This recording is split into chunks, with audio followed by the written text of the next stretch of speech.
Tank bag or tail bag? Tail bag. Hard luggage or soft luggage? Hard luggage. You want top load or clamshell panniers? Top load every time, my friend. Color matched, black or aluminum? I'll just roll with black. If you're going to do rackless, giant loop, Wolfman, or green chili? I like the Wolfman stuff. If you're doing soft luggage, waterproof or textile with dry bags? Textile with a dry bag.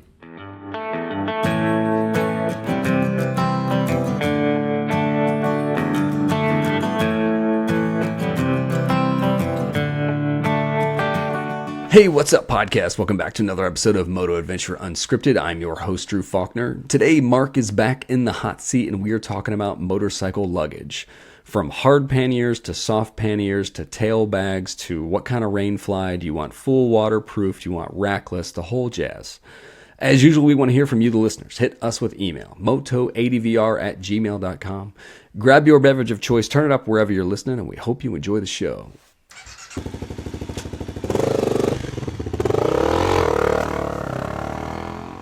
Mark, after you and I have been doing this show for, I think, years now. It's been a while now. How we have not discussed luggage, I have no idea. That's true. We do love a good man bag. And this episode is off to a fantastic start already. Merce is totally on the list of luggage options if you include backpacks. That's true. Yeah, it's a thing, man. No doubt about it. I ride with my soft cooler lunchbacks to work some days. So yeah, people have to think I'm nuts doing 90 miles an hour on the highway, making sure I don't lose my sandwich. You gotta have a place to put your Sammy, dude. There's absolutely a place for that on the back of my motorcycle in the summertime for sure. I want to unpack this episode, and I want to do due diligence, but I want to do mail call real quick here. Awesome. Otto, I think he sent me an email, actually, and he was talking about, we did that, which episode was that? Was that prep for the scramble? I'm doing horrible justice to it, I'm sorry. You're he's a like, bad hey, guest. don't forget to do like a spot or like GPS communicator. Like that's another good thing to pack. Oh, yeah. And then he was talking about like medical, cost, that's what it was. It was cost of motorcycling. Duh. I was like, we just did that episode. What was it? Right, we should just restart this episode right now. True story. So yeah, it's cost of motorcycling. Don't forget GPS communicator, and then make sure you have good medical insurance. He's like, some people don't think about that kind of stuff, and he had some other notes about FSA versus HSA. So that was those are great useful. points, man. Yeah, the insurance did not think about medical insurance for sure. Great point. No, I've taken that for granted. Sorry, folks. Like, I totally got wrapped up in luggage, and I'm like, wait, what episode is that? It's unscripted, baby. Same episode, actually, somebody commented on Spotify. Like, now, great, you guys have neglected the cost of bourbon. That needs to be factored into basic camping costs. Oh, man, who said that? Because I am going to hit them up at Red River Scramble. Tom Lapham, I think he's actually going to be there. You better be there, Tom. Make yourself known to me, my friend, because we have things to discuss, all right? Cletus ADV, you and I were talking about something on the show, and we were talking about tubes. I don't know if that was the cost of motorcycling. Very well was. Yeah, I think so. Yeah, it was that one episode. And we were talking about picking the right inner tube and what a pain in the ass. I was like, yeah, I just ordered a new tube for my bike, and it was throwing things at the wall trying to figure out what size I needed because none of it made any sense. Like, yeah, that's totally the way it is. It's a jigsaw puzzle, dude. I don't know why they can't figure that out in the industry, but they're like, here you go. Good luck. I haven't thought about it before, right? So, like, the chain guard on a lot of Japanese motorcycles will show the tire pressures, and sometimes they'll show, like, what the chain tension needs to be set to and all that other stuff. I've seen it on KTMs before. Yeah, so there's a sticker for that. And in your car, usually if you open the driver's side door, there's a sticker, and it tells you PSI for that. And it's just like, on a motorcycle, why don't the stock tube sizes like get labeled on there? Stock tire and tube sizes. Like it blows my mind that certain things are not shown on various spec sheets. Like, duh, this matters. But no doubt, it absolutely does matter. So you are not alone in your confusion of the tubes selection versus tire selection. Just know you have friends.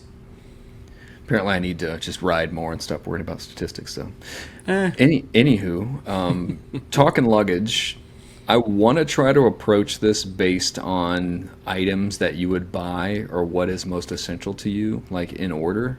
And I know that varies for everyone. Sure. So, like, I recognize that you and I are gonna lay this out, but I was kind of thinking like tail of the bike, panniers, tank bag, and then you and I can kind of like go nuts after that part. So Cool. for me, tail bag is almost always the first thing, and it's totally like, all right, I'm gonna ride this new bike to work. I need to put my lunch somewhere. Tail bag. That's just kind of how it goes. So to me, that's like I'll start there, and usually it's the same way. Like if I'm bare minimum on the bike, like the scrambler, if I'm riding off road, there's still some kind of bag I've got strapped to the tail end of it, unless I'm racing it to kind of carry an extra tube or whatever it is. So Right. I figured that was a good place to start. Start at the back. I like it, man. When you're picking out a tail bag, do you like a hard, rigid tail bag, or are you more of like a soft bag kind of guy on the back? It's kind of funny how this worked. I bought a cheap textile, kind of like semi-soft. I don't know how to explain that right.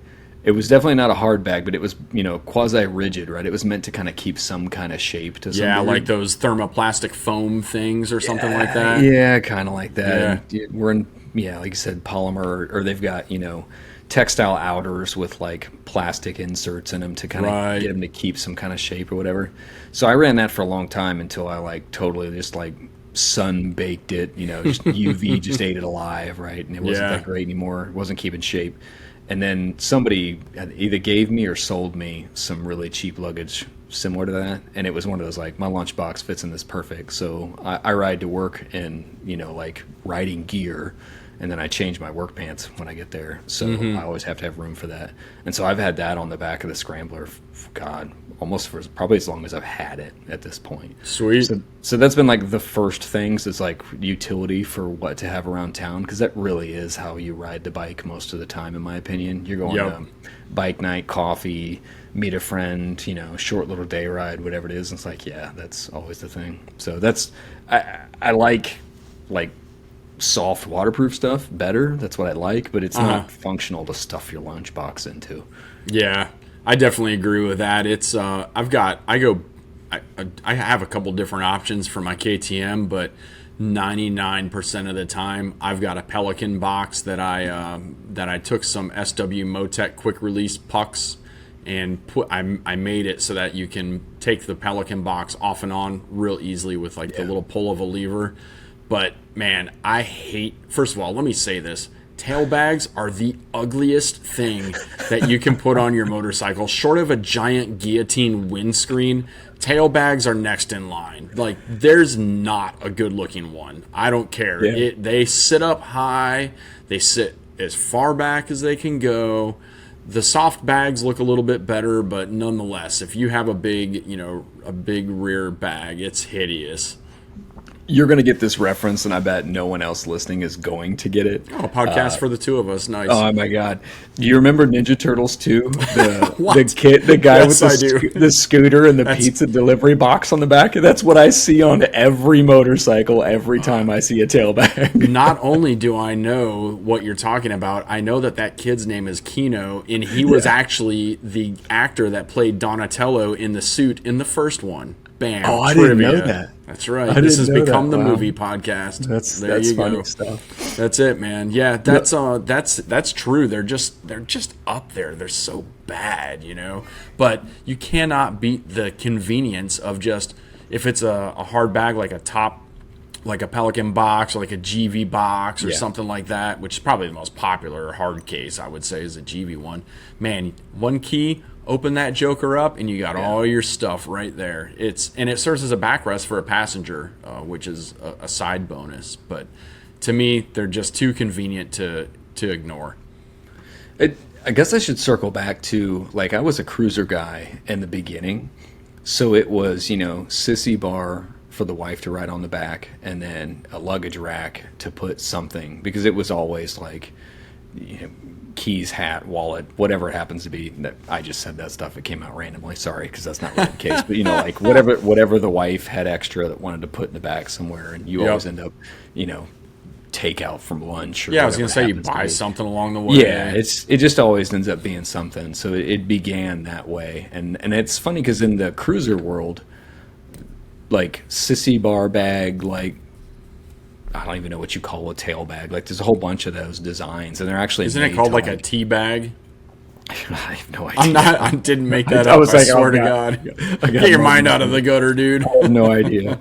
But in that space, like it's really common, right? But in the space of like a scrambler adventure bike, to me, it's like you're either running waterproof, roll-up bag of some kind, or a duffel, or like you said, a Givey top box. Like there's no real in between. So I had to like rig this canvas bag that I have, that, like I said, rigid canvas bag that actually fits on the scrambler. It's been on there, and it's some random brand, like it's not Freedom Road, but it's like Highway 66. Yeah. Some who knows where it probably came from Iron Pony or whatever it was. Right. So. That's hilarious, man. It's I go back and forth on my setup. I like my Pelican box. It works out really well. It's just a medium-sized bag. You cannot fit a full-face helmet in it. The problem with a hard bag on the back is that the second you hit off-road, all that junk just starts getting bounced around big time back there. So you've got to pack smart. Like it's soft goods for me goes back there, maybe like a Nalgene bottle filled with water or something like that. The nice thing too is I actually have a power cord going into that bag so that I can charge my phone at lunch, and I can shut it and lock it. That's a huge bonus to having the rigid ones, is that you can lock it. Not something you can easily do with one of the canvas type bags. My buddy Rich at work, he got an FZ. Well, what do they call that thing now?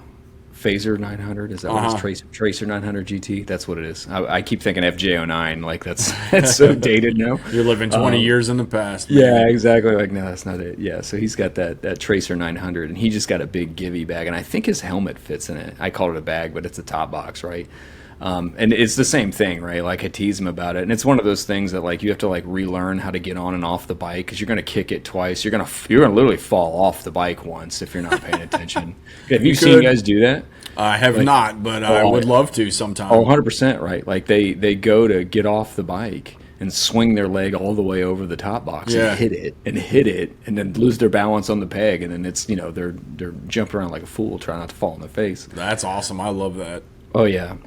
If you've done that, send us pictures. I mean, for folks that have like really nice helmets that are freaked out about it, it's cool to be able to put a helmet in something like that and lock it. And you can tell. Do you do that? Have you ever put a helmet inside a top bag?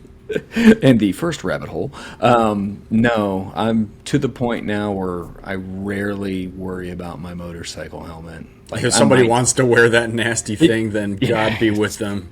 Well, and I have an advantage. I have a medium-sized head, right? Like nobody wears that. Yeah.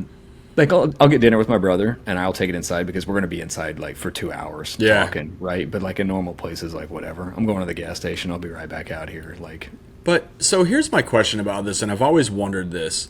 People are constantly looking for a tail bag that can hold a full face helmet. Okay, if I'm going to put my helmet in there, then I have to pull all the stuff out that was in there that I've been riding with all day. So you pull all that crap out, you put your full face helmet in there. What do you do with all the crap that you pulled out of there?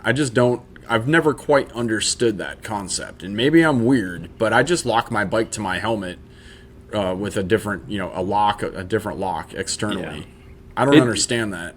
I think in this case, and Rich isn't here to speak for himself, so he can yell at me at work for getting it all wrong. Yell at him, Rich. I think he puts his lunch and his work pants or whatever it is in the back, and when he gets to work, I think he puts his helmet. Okay, actually, I can see that. Actually, I don't know if I've even seen him do that. I think he brings it inside with him. But yeah, I think if you're commuting, it's totally the convenience of I'm just going to take whatever it is out of this top box, and put my helmet in it, and then lock it. Okay, I get it for commuting. You're right. Yeah.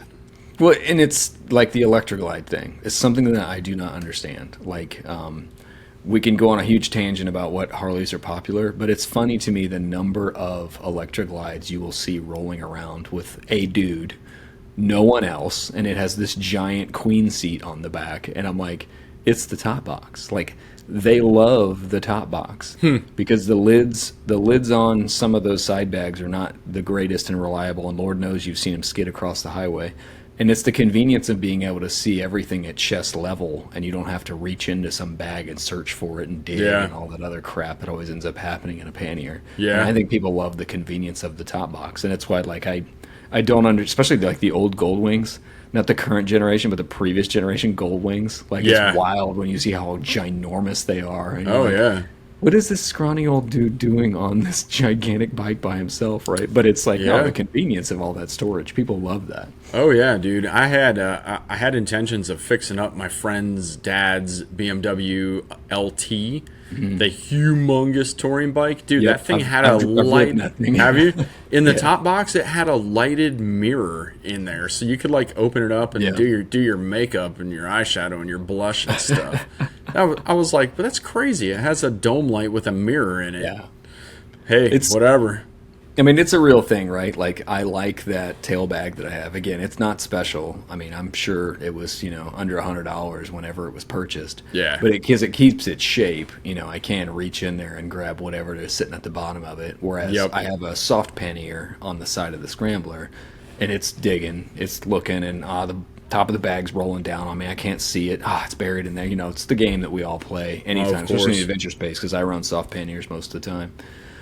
So there's a huge convenience to it, but the Scrambler's nice because it's like right behind me because it's a solo seat, but still, like, it is usually like, hey, when's the pizza get here, dude? Yeah, no doubt, man. It's you mentioned duffel bags for a second, dude. Is that something that you use ever? Or I know your camping days are few and far between, but since we're on tailbags, we can cover this a lot of ways. So I had bought, God, I don't even know how you define that tail bag back in the day. It was cool because it was designed to fit on the luggage rack behind the sissy bar. So it had like a strap built into it, so the sissy bar held it on the bike. Okay. But what I loved about it on the Speedmaster was you flip it around and put it on the passenger seat. Oh, and I was just riding the lazy boy. Like, nice. I would like pack that and do an iron butt. It's like a pillow. Yeah, just lean back on it, right? Yeah. And it actually had a pillow. Like, it was actually had a little back support thing that went into it, right? And I liked that one in particular because it had, it's got a top zip open, so if there's stuff on your trip you need to get to really quick. And then you have the main compartment, and there's also side pockets where I would keep my rain gear in it. And on the very top of it had a small pocket where the rain fly was located. So you fold out the rain fly, and it had a strap that connected to it. This is big honking thing. Let's call it 40, 50 liters or whatever. Ooh, that's big. Yeah, it's just a big thing, right? Like, it's the size of a person's torso that's behind you. Yeah. But if I would go to the Dragon, I'm going to the Dragon for a week. I packed that. So that had all my clothes and bourbon or whatever the hell it was I was packing and taking with me, and I just got on the bike and just rode. Heck yeah! So it was like the travel bag, right? Like you're going on a road trip. Yeah. So I had that, which isn't a duffel, and so to a duffel, I won a contest. I think it was on Instagram, way back in the infancy of Instagram, and I've got a what is that? A Builtwell X-Fill 80, I think is what they call it. It's an 80 liter. 80 cans of beer is how they measured that. Are you serious? That's awesome. Yeah, 80 12-ounce cans supposedly fit in this bag. That's amazing. That one I would call more of a traditional duffel because it's kind of like the concept works like an army duffel bag. So it's got shape to it at the bottom, but it's a roll top, and then it like clips on the side. Not quite how that works. What I liked about that is they did the same pillow idea because it was the same thing. It was meant to strap to your sissy bar bag, and they were different, snaps and zipped. And it actually had a shoulder strap, had a one shoulder strap so that you could like wear it to camp or whatever it is after you pull it off your bike.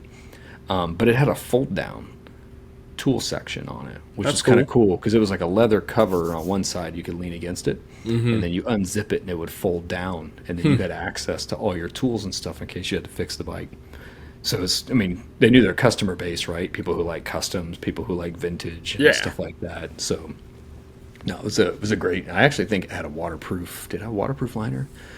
No, it had a waterproof rain fly, and it's one of the best I've ever seen. In fact. Oh yeah. I actually strapped that to the Scrambler by itself with no sissy bar bag a couple times because I liked that bag so much at one point. Heck yeah. But then things have expanded since then. But yeah, at one time I would camp with that way back in the day.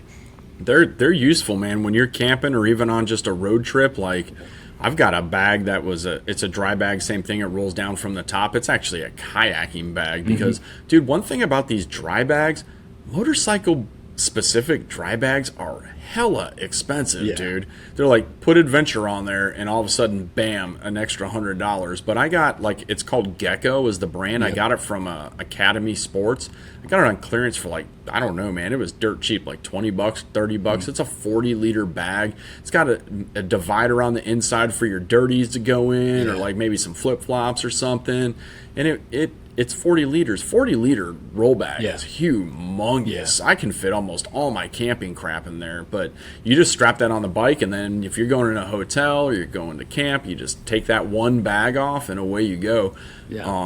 You know, there's a lot of different really nice motorcycle branded ones. I mean, but to me, Walmart used to make one we always called the giant yellow bag, and it was another $20 bag. It was probably maybe it was 20 or 30 liters. It was ugly as sin, but it had no frills. It was simply a roll top yellow, didn't match any motorcycle bag, and you would throw it on your bike with a cargo net and shove it full of crap, and away you go. You know, you got to make it work. You can do this cheap, or you can spend a small fortune on luggage. So I mean, that's the thing. Like, I was rained on so much this summer, I would kill for a $20 roll top bag a couple times. That I was like that, you know, things just did not go as planned. So it's like, had I remembered to stop at Walmart instead of Dollar General, I would have been living the high life on the way home. Yeah, dude. Yeah, absolutely, man. And some Walmarts have really nice camping sections, actually. They've gotten, depending on where you go, you know, you go into one of those rich neighborhoods, and you know, they've got all kinds of cool stuff. But those roll bags or duffel bags, whatever you want to call them, to me, when you're camping, they're really nice to be able to just shove stuff in. I kind of want to circle back to some of this other stuff later. We'll see how that goes. But when I was running, so I went camping off the 250L for a week, and I actually got a snug pack. I think it was a 30-liter dry bag. And I had stuffed, I'm trying to put what all I put in there. That might have just been my clothes. And I don't think that's right either. Maybe it was the tent. I think I was trying to keep the tent dry or whatever it was. Yeah, I like to keep it separate. Yeah, I think I had my clothes on the side panniers. But anyway, I had that, and then I just used like rock straps and stuff to secure that to the back of the bike. And it actually worked out pretty well as long as I wasn't getting nuts off-road. Right. But yeah, on the pavement, it was ideal. That's the only bad side is that when you're off-road, it hits you in the butt when you're standing up on the pegs, you know, which I can't stand. I have to know I'm only going to be on the street if I'm going to rock that duffel bag. I mean, that's the whole thing to tail bags, right? Like, as we've talked about, like Givey, you know, I always think of the gigantic R2D2 Givey top box. Yeah, right? that's and awesome. it's like, if you're not worried about what's in there, but once you start riding off road, like the liability just goes through the roof, right? It does. You've raised the center of gravity of the bike. You know, you've kicked it getting off your bike off road, and you just rolled down that hill. Like, there's all these crazy things happen. You already saw this shit's rolling around in there. Yeah. I've run into the same thing on the Scrambler. Even though I'm used to having only the solo seat, it's evident that I move my body weight so far back that I can tell that I have, you know, a tail bag sitting way on the back there. And I don't mean a big one. I mean like just like a little 16-liter dry bag, but I have it strapped to that back luggage rack. Yep. And it still feels really close, and I can feel like I have limited control of the bike. And when you say back luggage rack, are you talking about where the rear seat would normally go? Correct. Yeah, that's the same. Yeah, I replaced my passenger seat with one of those most of the time, and I don't even hardly ever put anything on there for that reason. You just hit it, or if you're going down a hill, God forbid that thing spanks you in the butt a little bit. You're like, nah, I'm not signed up for that. That is totally what I was going to say, was like, when you're on the street, it's like, who cares? It's no big deal. You're only really sitting on the saddle for the most part. But it's the wildest thing that you're going downhill, you're trying to pinch the tank and do all the correct things to make this as smooth as possible, and then whack. Yeah, like, exactly. Not happy about this at all. 100% true, dude. It, you know, it's funny how that's really when the luggage is a boon when you start getting on the dirt and off road. That's why a lot of times nowadays when I hate breaking camp and setting up camp. So most of the time I'm going to pull like a Red River Scramble. Like, for example, I'm just going to throw all this stuff on my bike, and I might hit some gravel roads on the way up there, but nothing technical. I'm going to get to where I'm going. I'm going to dump all this crap off, and I'm going to set up camp for 2 or 3 days, and then I'm going to ride without all the stuff. So, different ways to do it, of course. Yeah, I think Clover Leaf is the deal. But it's in this case it's relevant to the episode because it really is the thing. Is your whole approach and what you're trying to do changes, right? Like I said, I like a held shape for my lunchbox container, whatever that happens to be, right? And that's my primary mode. That's what's on the Scrambler most of the time. I don't take it off because I'm going to work most days. Yep. But yeah, when you're talking about serious off-road, it's one thing. Are you talking about overlanding? Are you doing a road trip for a week? Like all of these choices are based on what is the primary role of the motorcycle going to be while you're doing it. Yeah, totally. It's when we go out west, we usually change campsites or hotels every night, and so then you have to change the method of how you're packing things a little bit because you don't want to pack a wet tent with your sleeping bag. So these things need to be thought out. But a little bit of a side tangent for us there, but I think it's worth mentioning that, your mileage may vary. I'm trying to think if there's anything else relevant to tank bags, tail bags. I guess I will bring that out because I put it in the quick shifter. There's quite the difference between a rain fly on a tank bag versus waterproof. Yeah. You say tank bag, you're still talking about tail bags. Tail bag. Man, just terrible radio. Womp womp. Yeah, and that's like I was talking about. I had that gigantic one, which I actually still have to this day. Nice. To me, it's super convenient when the weather's going to be nice. Yeah. Because it really is all these zipper pockets, and you can do these things. And the rain fly that came with that, I think that's actually a Saddleman 80 or whatever it's called. Okay. The rain fly works, but it's not great. If you're going to be in the rain all day, it's going to get through. Yeah, I would make sure you pack your undies in some gallon baggies, right? Yeah.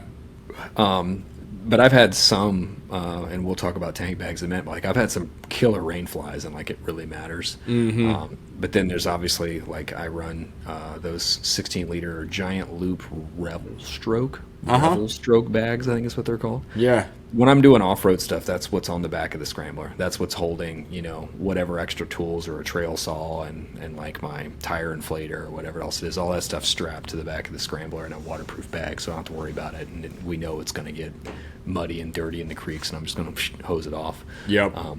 But there's, stuff gets hot in there. If you put a drink in there, it's going to be saucy by the end of the ride. Oh, as yeah. As a guy who drinks lukewarm beverages, it's... Yeah. And a lot of orange pop, you don't want exploding all over the place, man. For sure. Right, we're doing video today. Is my diet soda is killing it. That's the way that it goes. Yeah, those are good points, dude. I like it. All right, you want to do panniers or tank bag next? Which are you more likely to buy? I don't really run a tank bag very often, but I run a lot of them. So let's go tank bags. All right then, tank bag it is. Tank bag it is. In the order of purchase, and I actually literally threw it away the other day. Most listeners who've been riding a while probably remember this. The magnetic Core-Tech Tourmaster bag or whatever it was.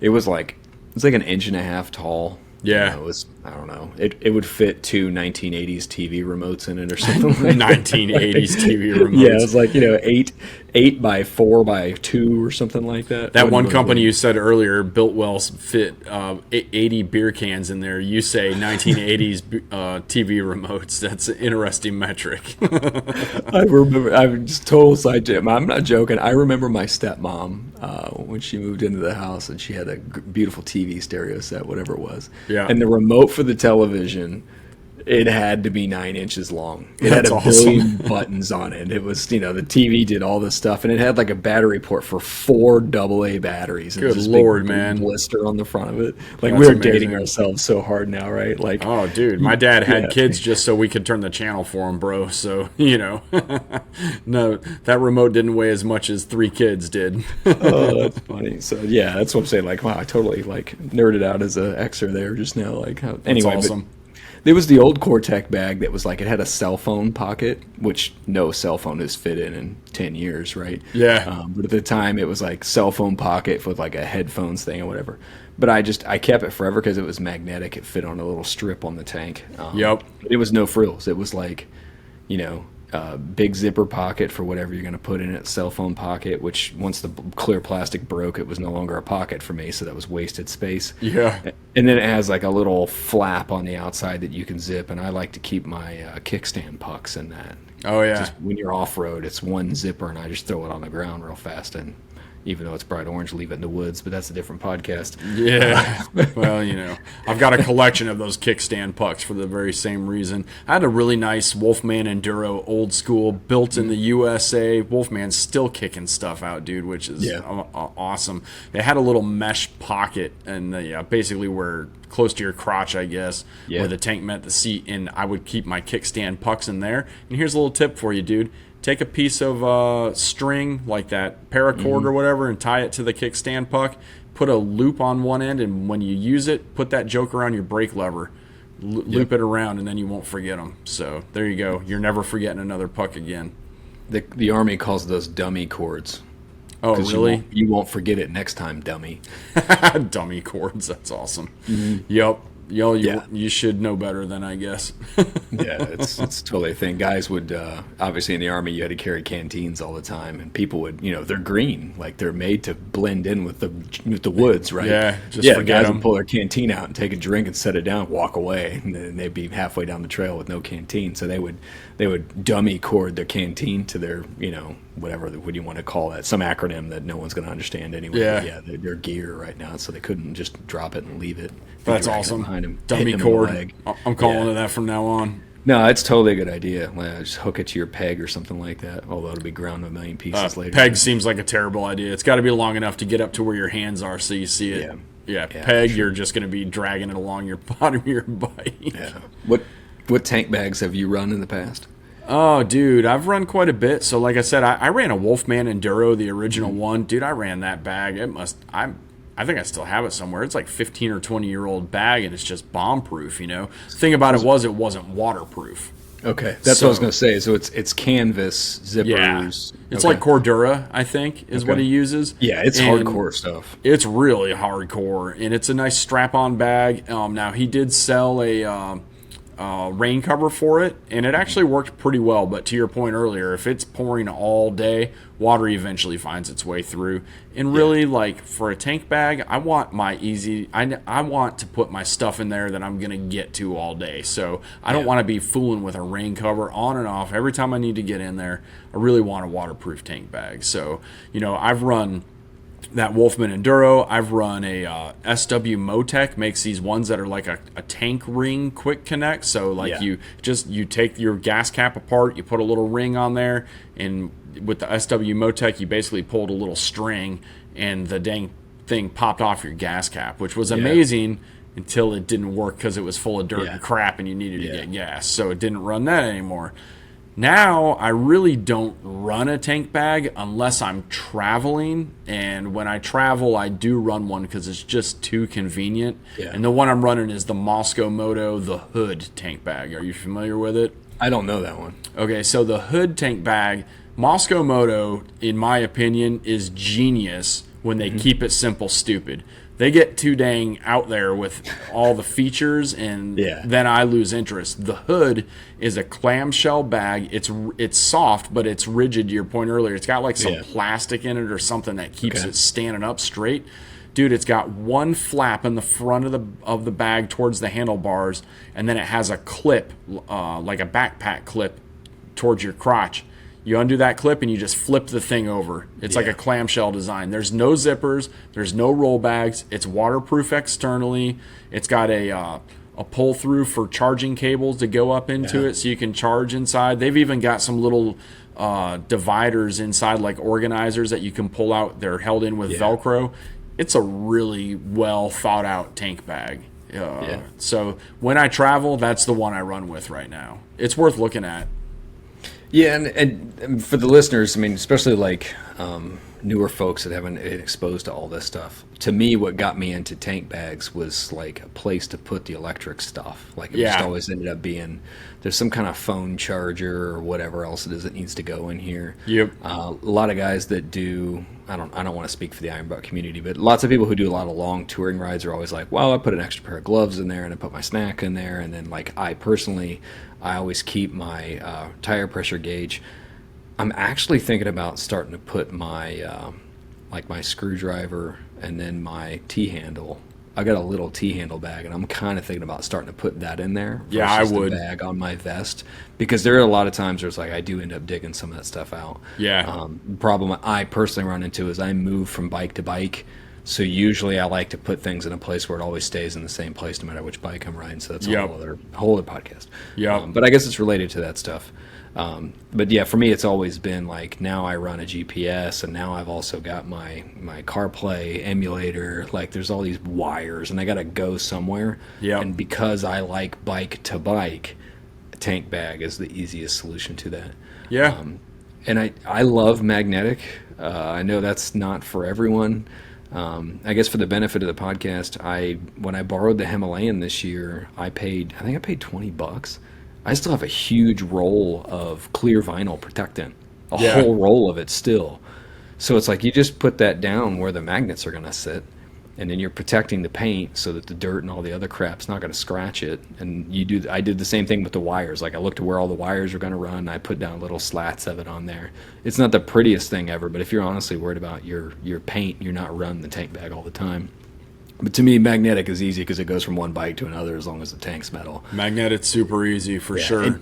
And then washing the bike, that's what the dumbest thing is, right? Like you ride off road and that dust is on everything. Dude, unstrapping some of these freaking tank bags. Oh, yeah. Dude, it is a pain in the ass. Yeah. Like I'm really good at it, but I'm like, I don't like doing this. Like, it's just aggravating. I don't. One big reason I don't run a tank bag anymore is the 1090's tank is pretty tall. Yeah. And when I go to fill up at the gas station, it's like I have to unclip one clip out of four, and then I have to kind of fold it over the side of my bike, which is it's not a big deal. But then I have to put it back on when I'm done filling up, and then I have to take the clip and I have to loosen it so that it actually connects again, and then I have to tighten it back down again. Then I got to tuck the remainder of the strap away because I can't have it flap and hit me in the leg because I'm, OCD like that. Oh, yeah. It drives me nuts. I'm like, I don't want all this. I just want to pump and dump and go, man. I also don't like the tank bag hitting me in the man zone. You know what I'm saying? So when That's you're a real standing thing. off road and you're standing up and on the pegs, I cannot tolerate that, and I've not found a solution to get me away from that. When I'm on a trip, I'll deal with it. You know what I mean? It's not like a deal breaker, but it does annoy me to no end. I'm glad you brought that up because that's actually why I kept that Cortec bag for so long. You like the feel of it on your nuts? Oh man, it was delicious. It was the one bag I had that I was standing over. Like Really?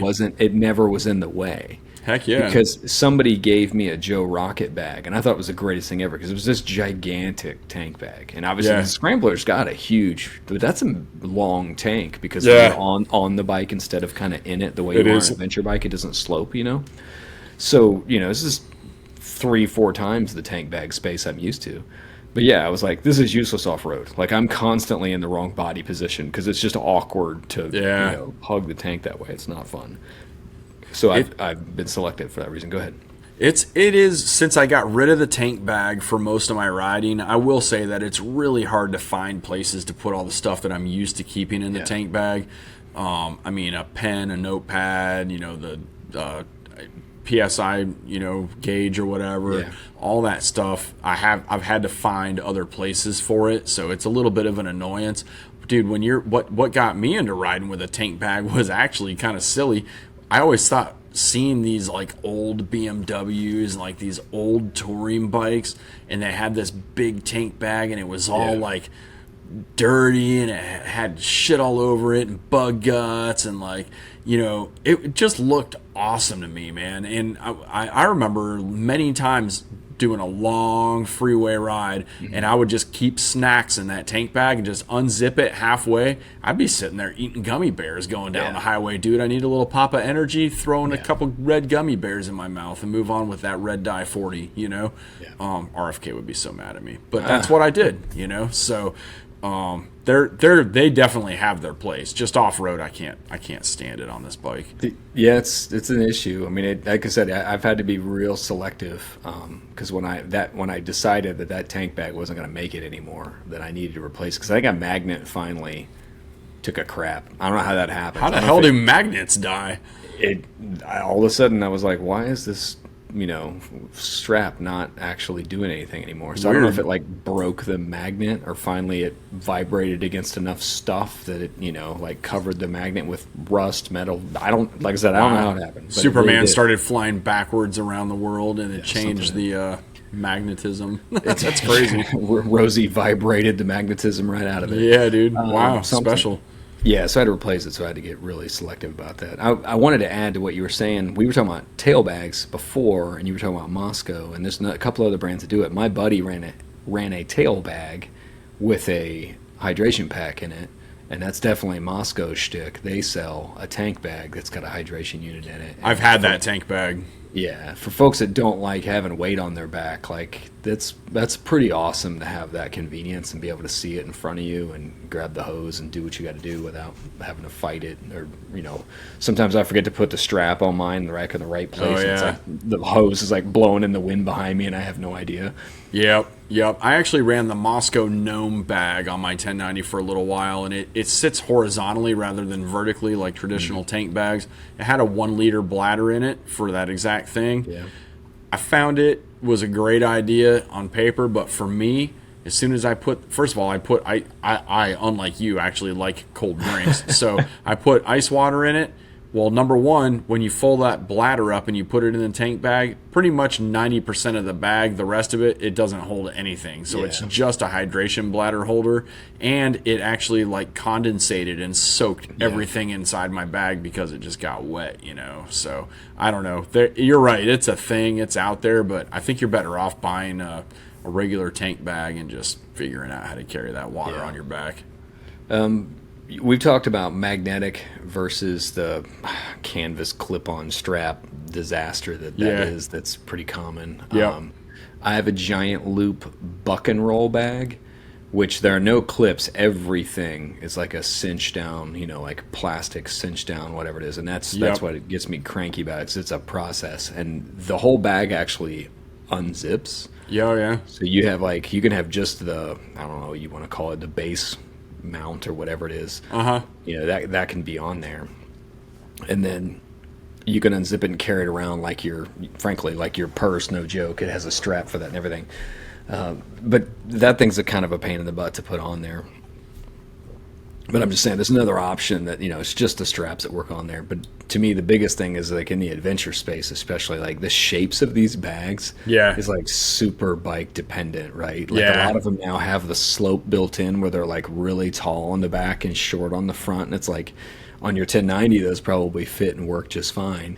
The T7 would be okay, but that would look ridiculous on the Scrambler, and it won't fit right on a lot of other bikes. I see them show them sometimes on bikes like my WR, and I'm like, you just gave up a whole bunch of your seat to a tank bag. So just think about that. Like look what bike you have and whether or not anybody has a picture of that bag on that bike, because it could be very dependent. That is a good point. Like on a dirt bike or a dual sport, you can't really get up on the front of the seat, It definitely takes some real estate on a thumper. Absolutely. Good point. That's the thing about the buck and roll bag. Like you said, it's a little bit more horizontal and it's really small. Like I have enough room for a tire gauge and basically all my GPS stuff and pretty much nothing else. Maybe a Cliff Bar or something like that. I use a bar bag, and we can talk about that in a minute, for like visor cleaner and stuff. Like there's just not room for that. That's normally what's in my tank bag, is like visor cleaner and a microfiber towel, because I'm obsessive about the visor being clean. Yep, absolutely, man. All stuff that I've now shuffled to other places. But tank bags are really popular. They're really popular for a reason, and I am not poo-pooing them. I really like them. They just don't work in my specific use case. Yeah. I'm gonna complain about something else because I have Oh the no. microphone, and that's how I am. It is funny to me. Actually, it's funny. I had a memory this week of me doing an iron butt in August. So obviously today's September 2nd, so last week technically. But that morning I set something down on the seat. It was a what is that? Starbucks coffee in glass, and it amazes me how a motorcycle on a kickstand, you can't put anything on the seat. No. Because in a few minutes, it's on the ground. It's like the Yeah. wildest thing. You're like, why is it that nothing sticks to this rubber? Nothing. Yeah, it's like, it's ridiculous. But yeah, it totally shattered on the ground. And then the next thing to that is, it's amazing to me, the utility of a tank bag when you're like sitting still at a stop sign. But the moment that you put a bike on a kickstand, don't put anything in your tank bag. Don't open your tank bag. As soon as you open it, all that shit falls out. Like, it's the wildest phenomenon how that happens all the time. Oh, dude, I speaking of stories regarding tank bags, the funniest thing that ever happened to me with a tank bag was in that Wolfman bag. Yeah. I made the mistake of carrying a banana with me one day. I went dual sport riding all day. I got hungry during the course of that day. I wanted to have a banana. I opened my tank bag. It was everywhere, Crime scene. dude. It was a crime scene. It looked like Gremlins when they shoved that Mugwai in the blender, dude. That banana was everywhere. That tank bag smelled like bananas. Remember that candy Runts? You remember Runts candy? It smelled Yes, like the I do. banana version of the Runts my candy God. for like 3 years, dude. I That's washed it and washed it and washed it. So, do not put a banana in a tank bag. Yeah. That's a children's book, by the way. I'm going to illustrate. That's funny. I'm still hung up on this as I've been dealing with tank bag woes, because I tried that buck and roll bag on the T7, and I'm just like, I'm not going to mess with going back and forth and whatnot. So I bought a tank bag. But it seems to me like lots of tank bags have the flap, the hinge at the front. Yeah.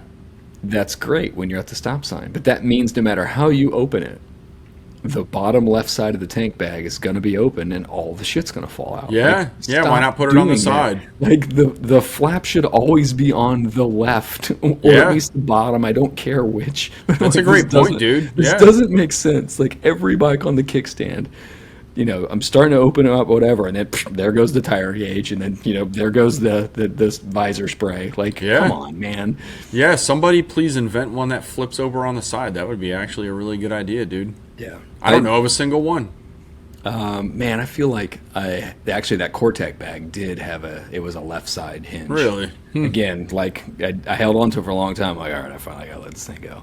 Yeah. But yeah, all the ones I have now currently, the hinge is on the front, which makes lots of sense when you want to look into a tank bag as you're sitting on the bike. Yeah. But Lord help me if I need to open up my tank bag because I gotta inflate somebody's tire or whatever else it is, and just all the shit just starts falling out of Man, it. did they still make Cortec? That's one of those brands that you're like, yeah, I feel like you've been riding for 10, 15, 20 years if you have had Cortec stuff, And it's like no frills, gets the job done. It was actually thought out by motorcycle riders, I feel like.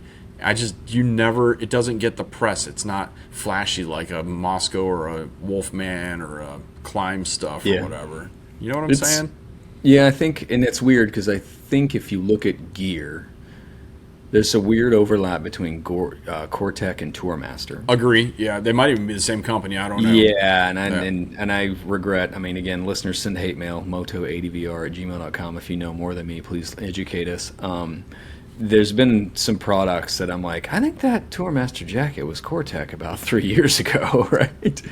It makes me wonder in the luggage situation, like, is that what's happened? Is Tourmaster taking up that? And then I don't know what's going on with Nelson Rig, but to me, those three brands, there's some synonymousness. Is that a word? I feel like Nelson Rig is its own separate thing. As a matter of fact, Nelson Rig is the modern day, like, that is bang for the buck.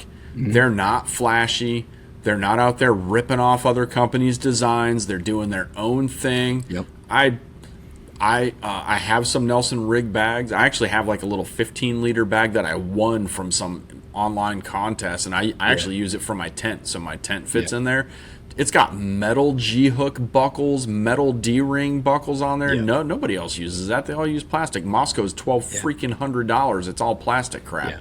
I mean, but it's sometimes not very good looking stuff. Right. You got to like the gray and the yellow color scheme, which I don't, but you know, it's kind of a modern day Tourmaster Core-Tech to your point, but I do believe it's its own thing if I'm not mistaken. I agree with you 100%. If you remember the tank bag that I had on my T7 when we rode, that's a Nelson rig.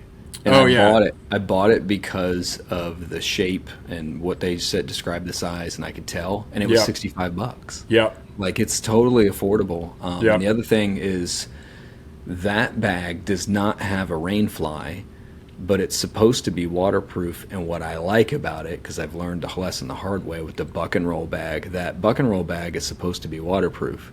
That zipper is not waterproof. No, none of that giant loop stuff is waterproof. Hard way. Yeah, that thing sat out in the rain at the scramble last year, and when I opened it up, it was a pool. Oh, yeah. That's a bummer. Yeah, because obviously my 12-volt charger and all that stuff was completely submerged. No. Yeah, so I've learned over the years I packed a spare, but I didn't know that was going to be screwed. But the Nelson rig has like a rain flap. Like a significant one where the bottom of it has like some kind of bungee type material, so you have to like peel it up to unzip the tank bag, and then when you're zipped down, you can flip it back down again. It's got like a mat flap.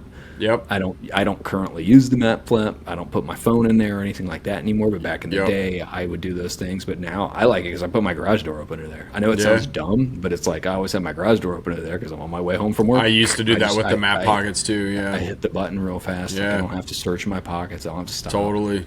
That Moscow hood bag I have is the same thing. It's like the sidewalls come down so far on it that there's no water. I mean, water's not going to travel up there, and that's a huge thing. That giant loop stuff, I had one of their Fandango tank bags. Yeah. Thing was awesome. It looked great. It zipped off easily, but you had to seam seal it yourself to get it to be waterproof, and it was made out of this trucker's tarp material. We were out west Colorado or something, maybe Utah in the summertime. That stuff became like putty, dude. It was so hot it overheated my phone that was in there. Yeah. Nah, it's got to be some kind of breathable, waterproof something.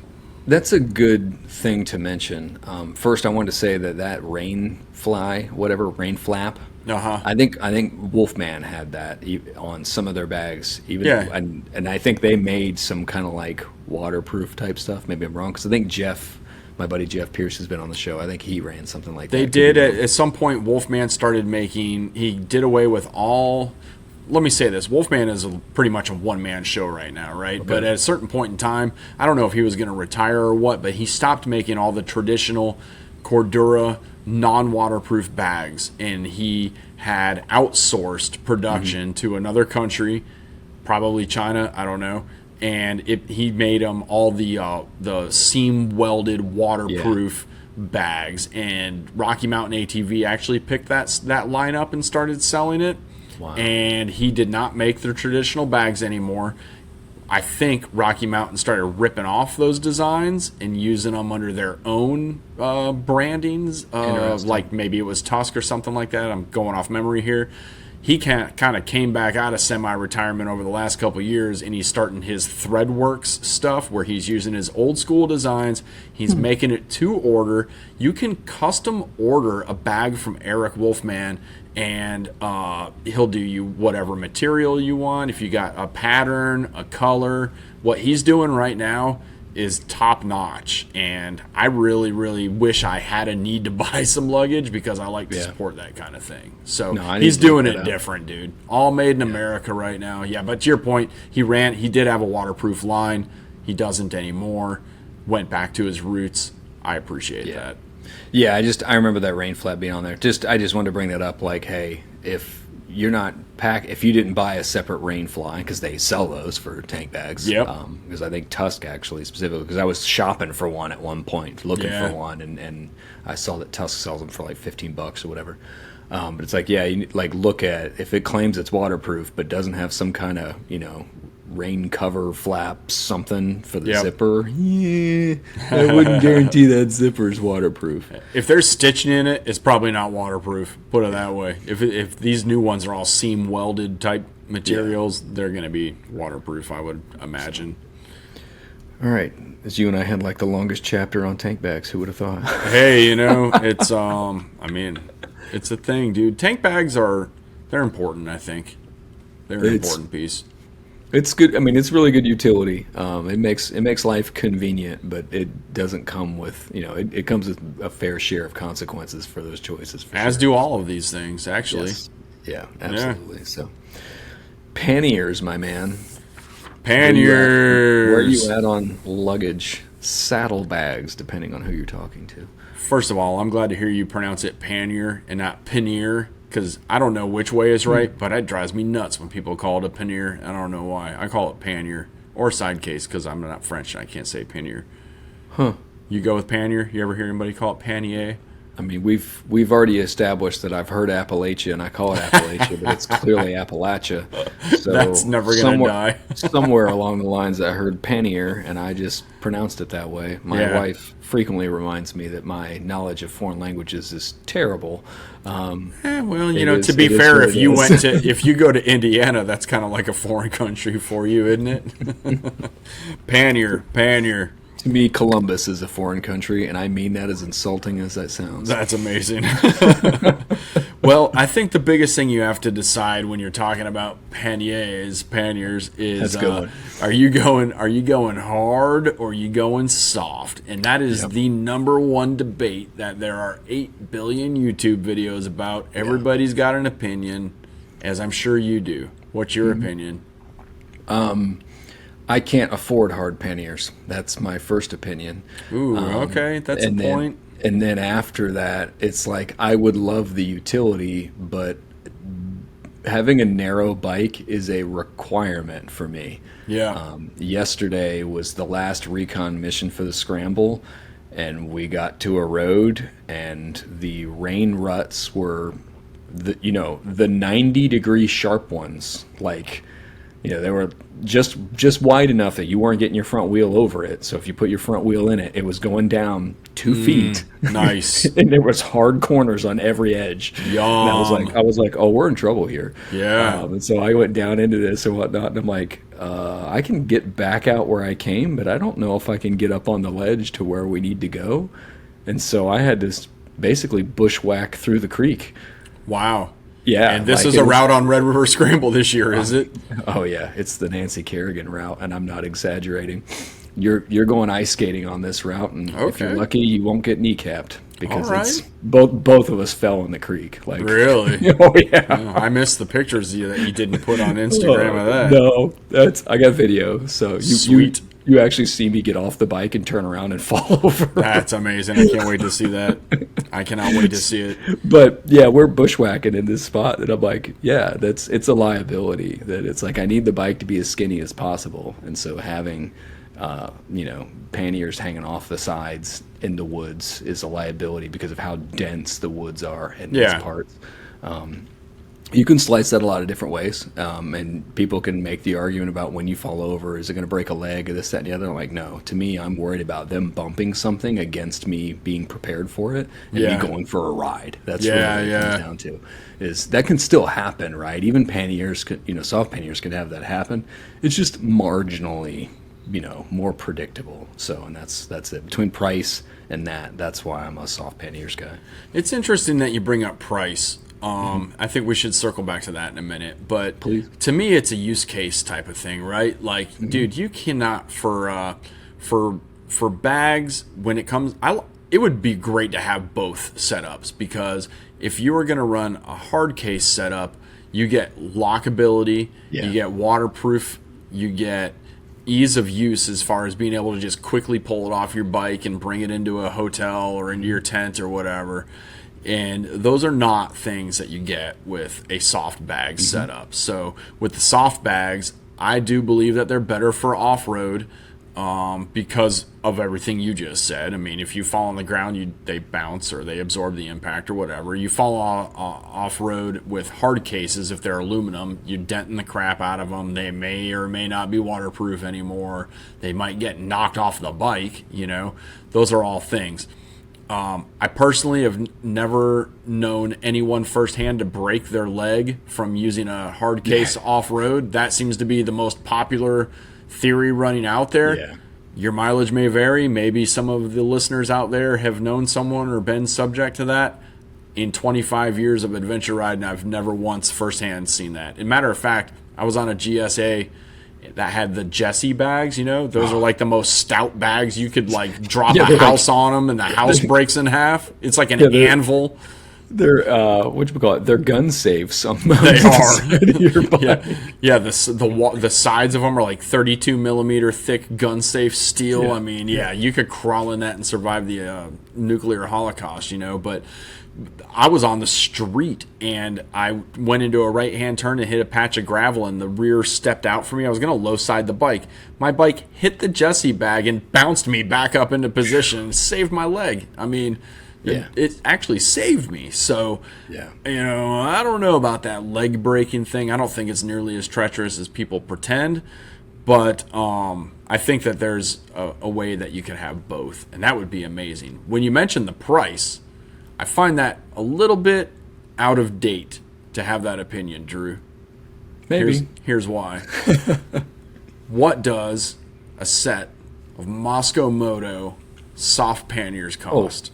I recognize that Moscow is the premium priced luggage on the market, adventure market right now. I understand that. So I have no doubt that it's probably, you know, $1,000 or more. It's definitely or more. Yeah. So let's just go with me on this, all right? So let's $1,200 for a set of panniers from Moscow Motor, depending. Let's just you can call 1,000 if you want. I'm not splitting hairs. Sure. Now, let's go to the side case area over there. Buy 2 Pelican boxes, $100 each. Right. Buy some mounting hardware, maybe $50 for the whole thing. So $250, $300. Bam, side cases. Tusk aluminum bags from Rocky Mountain ATV, $250 for metal cases. Buy $50 worth of mounting hardware. Bam, you're into a set of hard bags for $300. I agree, but you left out the expensive part. The racks. The racks. You have to buy motorcycle-specific racks, which stay on the bike once you've bought it, unless you replace your bike with the exact same bike. So if you go with a rackless soft bag system, you're 100% right. But which a lot of these, you do. But a lot, I wonder what the market is split when you're buying soft bags, if it's 50-50, like who's buying ones that mount to a rack and who's buying ones that are rackless. I wonder what the study is on that to see which one sells more. I bet it's pretty evenly split. I see most adventure bikes with racks. That'll be the poll. I just wrote that down. Like, we'll make that the poll. Like, if you're running soft bags, are you running rack or rackless? Yeah. And I agree with you that I think people do use the rack. And to circle back, and I totally stole your thunder. I'm sorry. Nope. When we refer to like lockable and whatnot, if you're running a rack type soft bag, some of them, again, they're premium. Yep. You can buy the plastic backing. Yep. And you really can quick disconnect them, and you really can carry them right inside. Yep. I think that technology is cool, but to me, it's one of the things that, like, one of the best parts about soft bags is affordability, and rackless is that case, right? So it's like, if you're going to do all that stuff, then I don't fully understand it. You're missing some of the opportunities, but it has its own set of consequences, which I'm also aware of. Yep. No doubt, man. I just wanted to make it the case that the cost, I think, is a wash. Yeah. I mean, close to it. It's really, and it's part of this conversation, right? Like, you and I are not really talking about like major overlanding. You know, you and I send pictures back to each other on Instagram every day. Like, dude, look at the stuff on this guy's GS, man. Like, that guy, he's all over the Instagram now because he's got like a camera mounted to his helmet. When he looks around, the camera looks around. I question if that's even real. I wish I could remember what that account was called. Yeah, but I want it to stop getting as much press as it's getting. But he's got everything that you could ever buy mounted to this GS. Like, I've 30 seen Lone Rider bags on there. Yeah, I've lived in a war zone and seen less shit strapped to a tank. Like, it's wild. So much stuff. You found a way to make a GS even wider. How did you do that? That's funny. I totally lost my train of thought about all that. Oh, because how much stuff do you need to carry with you? Like, I shouldn't say need. How much stuff do you plan to carry with you that matters about luggage? And so I like hard luggage, like you said. It's convenient to get to. What's really cool about what is it? Is it Givey makes them? And there was another. I don't know if it was Touratech. You could buy like all the extra mount stuff for like the lids Like you could get extra places to put like bottle holders and stuff that all like strap to the lids and stuff. And I like that stuff. And you can strap on the back. And obviously, as a guy who's spent long periods of time on the road, I love the convenience. Yeah. And so when you go to rackless, it does get more complicated. And even with all the racks, still, when you go to soft bags, like there's a matter of cost and how it mounts and how it hangs. And if you when you pack it full, is it really like taut, or is stuff gonna flap around? All right, like you have all to the ask straps drive me nuts, man. And then when you're God forbid you empty anything out of that bag, and now it's on your bike, it's all loose and flapping around. That I like a rack setup for me, but again, I'm not going off-road hardcore with luggage. I'm going to where I gotta go and then dumping all my crap. So I have the Kriega Overland setup. That's where I was headed, actually. And I really like that setup, man. It's got I have the plastic mounting plates that mount on top of my racks, and then the Overland bags, they strap right on there. They're versatile. They're, it's got a canvas outer and a dry bag inner that's Velcroed into the top really well. They don't just pull out if you don't want them to. Really happy. They're not the cheapest thing, but they're not the most expensive thing either. I think I'm into the whole set for probably $600. I think they've had some price increases since I set up with that, but really like that Kriega setup, and it looks good. I mean, it's fashionable and functional.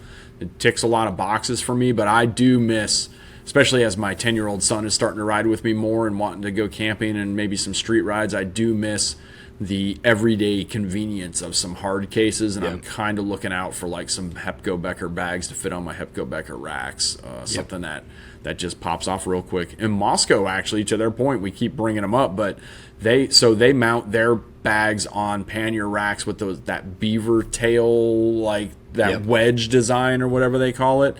Well, Outback Motor, they call it a wedge. It's like a weird like. Oh, I thought it was like a Molly type system. No, well, I'm talking about where it connects to the rack. So the bag, the bag itself has like this U-shaped mount on the back side of the bag, and then it fits onto this wedge that is mounted to the bike rack, right? Yep. Well, now Outback Motortech has actually come out with some aluminum cases that use that same exact setup. So you can have soft bags, boom, throw on your hard cases, boom. Yep. It's the best of both worlds. Now, to buy both of those setups, I can't even imagine that junk would cost more than what I could sell my bike for right now. But it's pretty cool that you can go between if you want to. So just because I'm into the rackless system, and so we're totally covering all the bases here, I did the same thing you did. I bought the OS, what is it?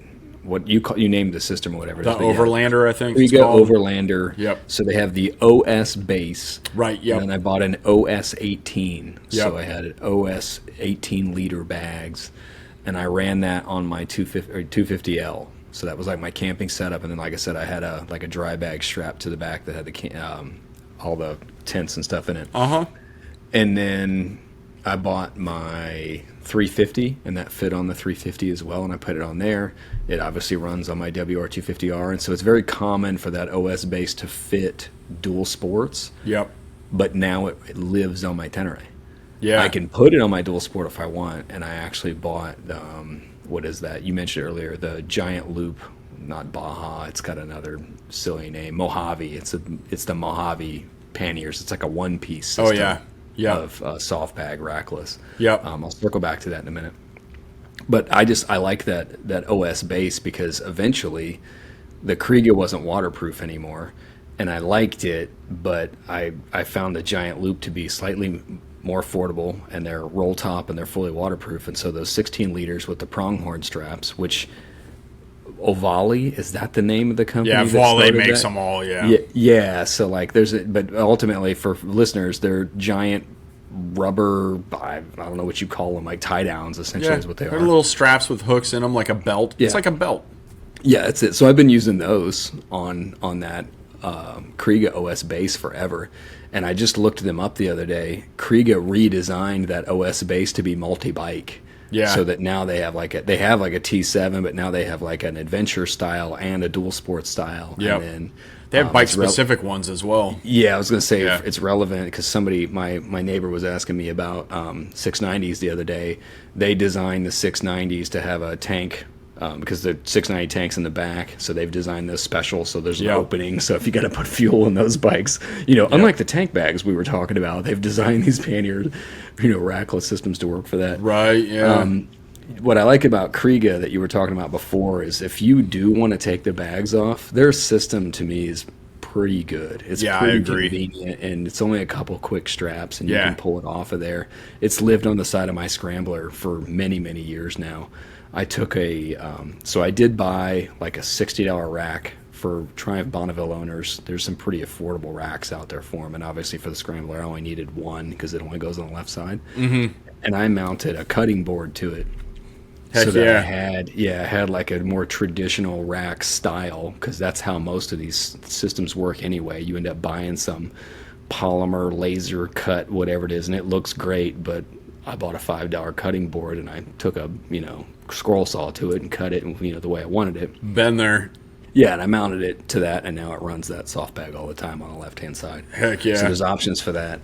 I'm trying to think if there's anything else about rackless, but it'll come back to me. The other thing I wanted to tell you was about, it was Green Chili. Green Chili has a very unique system to rackless.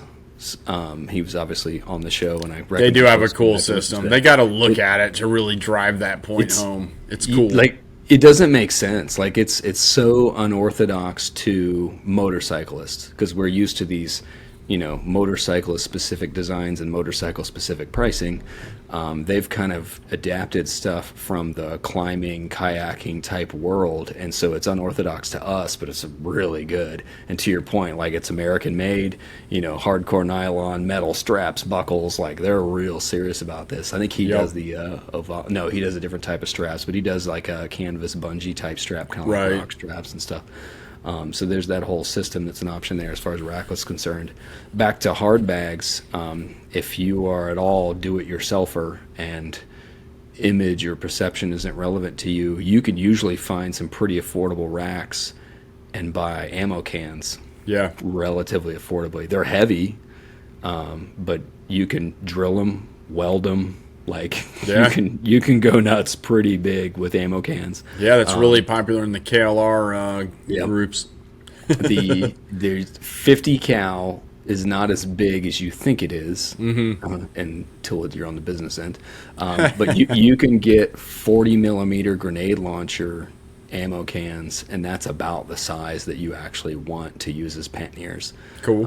I don't know if I looked that up a long time ago because I was totally going to do that to the Scrambler. I saw a guy in Columbus that did that. If you look up the custom Scrambler ammo cans, it's like the desert tan. He's got like the British roundels. It looks like a British fighter back in the early World War II desert theater or whatnot. It's pretty rad bike. That's cool. I met him and saw that, and he had these massive ammo cans on the back of it. But I also know that if you put a lot of weight on the back of the Scrambler, it's a death machine. If you want to start a whole tangent on death wobble, that's how you get one. Don't do that. Hashtag death wobble. That's all the rage right now.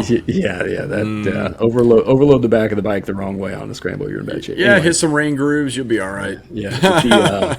The ammo can is options out there. And then I forgot, Green Chili, he's got a deal with somebody. He sells some polymer side panniers that are really good looking for a super affordable price. It's closer to it's like if you took the Pelican cases, like the clamshells, and then merged them with like the tusk bags, that's what they are. I don't know what the brand is off the top of my head, but if you go look at their website, he's got some pretty cool options to that. But yeah, if you're a DIY person, you can do rack hard panniers somewhat affordably because people have frankly lost their mind with some of these name brand luggage companies. Well, you really can. And like on my Tiger 955, I bought clamshell Pelican boxes, like 1550s or something, I can't remember. And Happy Trails, they've been around for 50 years or whatever. And they sell the mounting pucks and the hardware. Actually, what I ended up doing was taking hockey pucks and some flat iron, and like we made this mounting kit for it.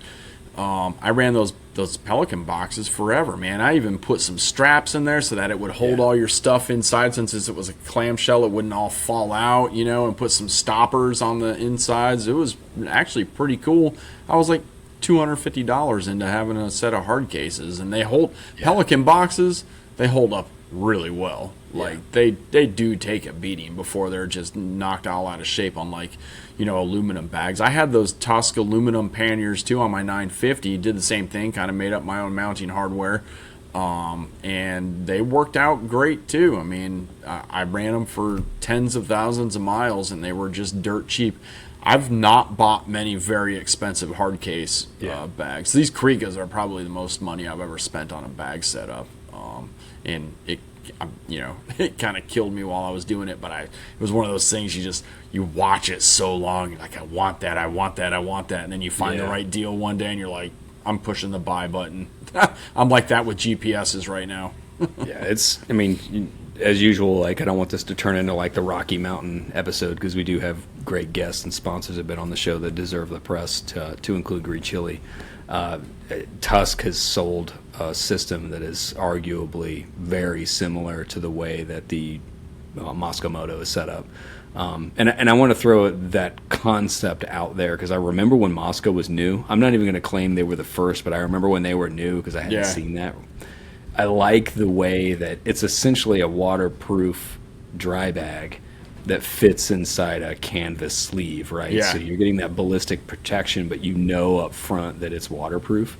But all that marriage of all those things and all the molly and marketing and everything else has made them relatively pricey. Their marketing is second to none. And look, they're good quality. I'm not taking anything away from them. And now there's copycats of their stuff all over the place. But, you know, and I'm not even going to say their names because they don't deserve it. But, you know, Altrider made a bag called the Hemisphere bag years before Moscow was even a company, dude. And it was the same concept. You took two dry bags, you shoved them in this harness that they sold. They still sell it to this day if you look it up on their website. That design's 20 years old. Moscow just took it and ran with it, you know, and made it their own thing, which is fine. Some of that Tusk stuff, I think, is a direct copy of what Moscow's doing. I mean, it's crazy how many companies are ripping their stuff off. But I love the stuff like the Green Chili, because it's just nobody else is doing that. And especially on a dual sport bike, that Green Chili stuff makes a ton of sense, man. It's really cool. I love what Krieg is doing, because it's modular. Like,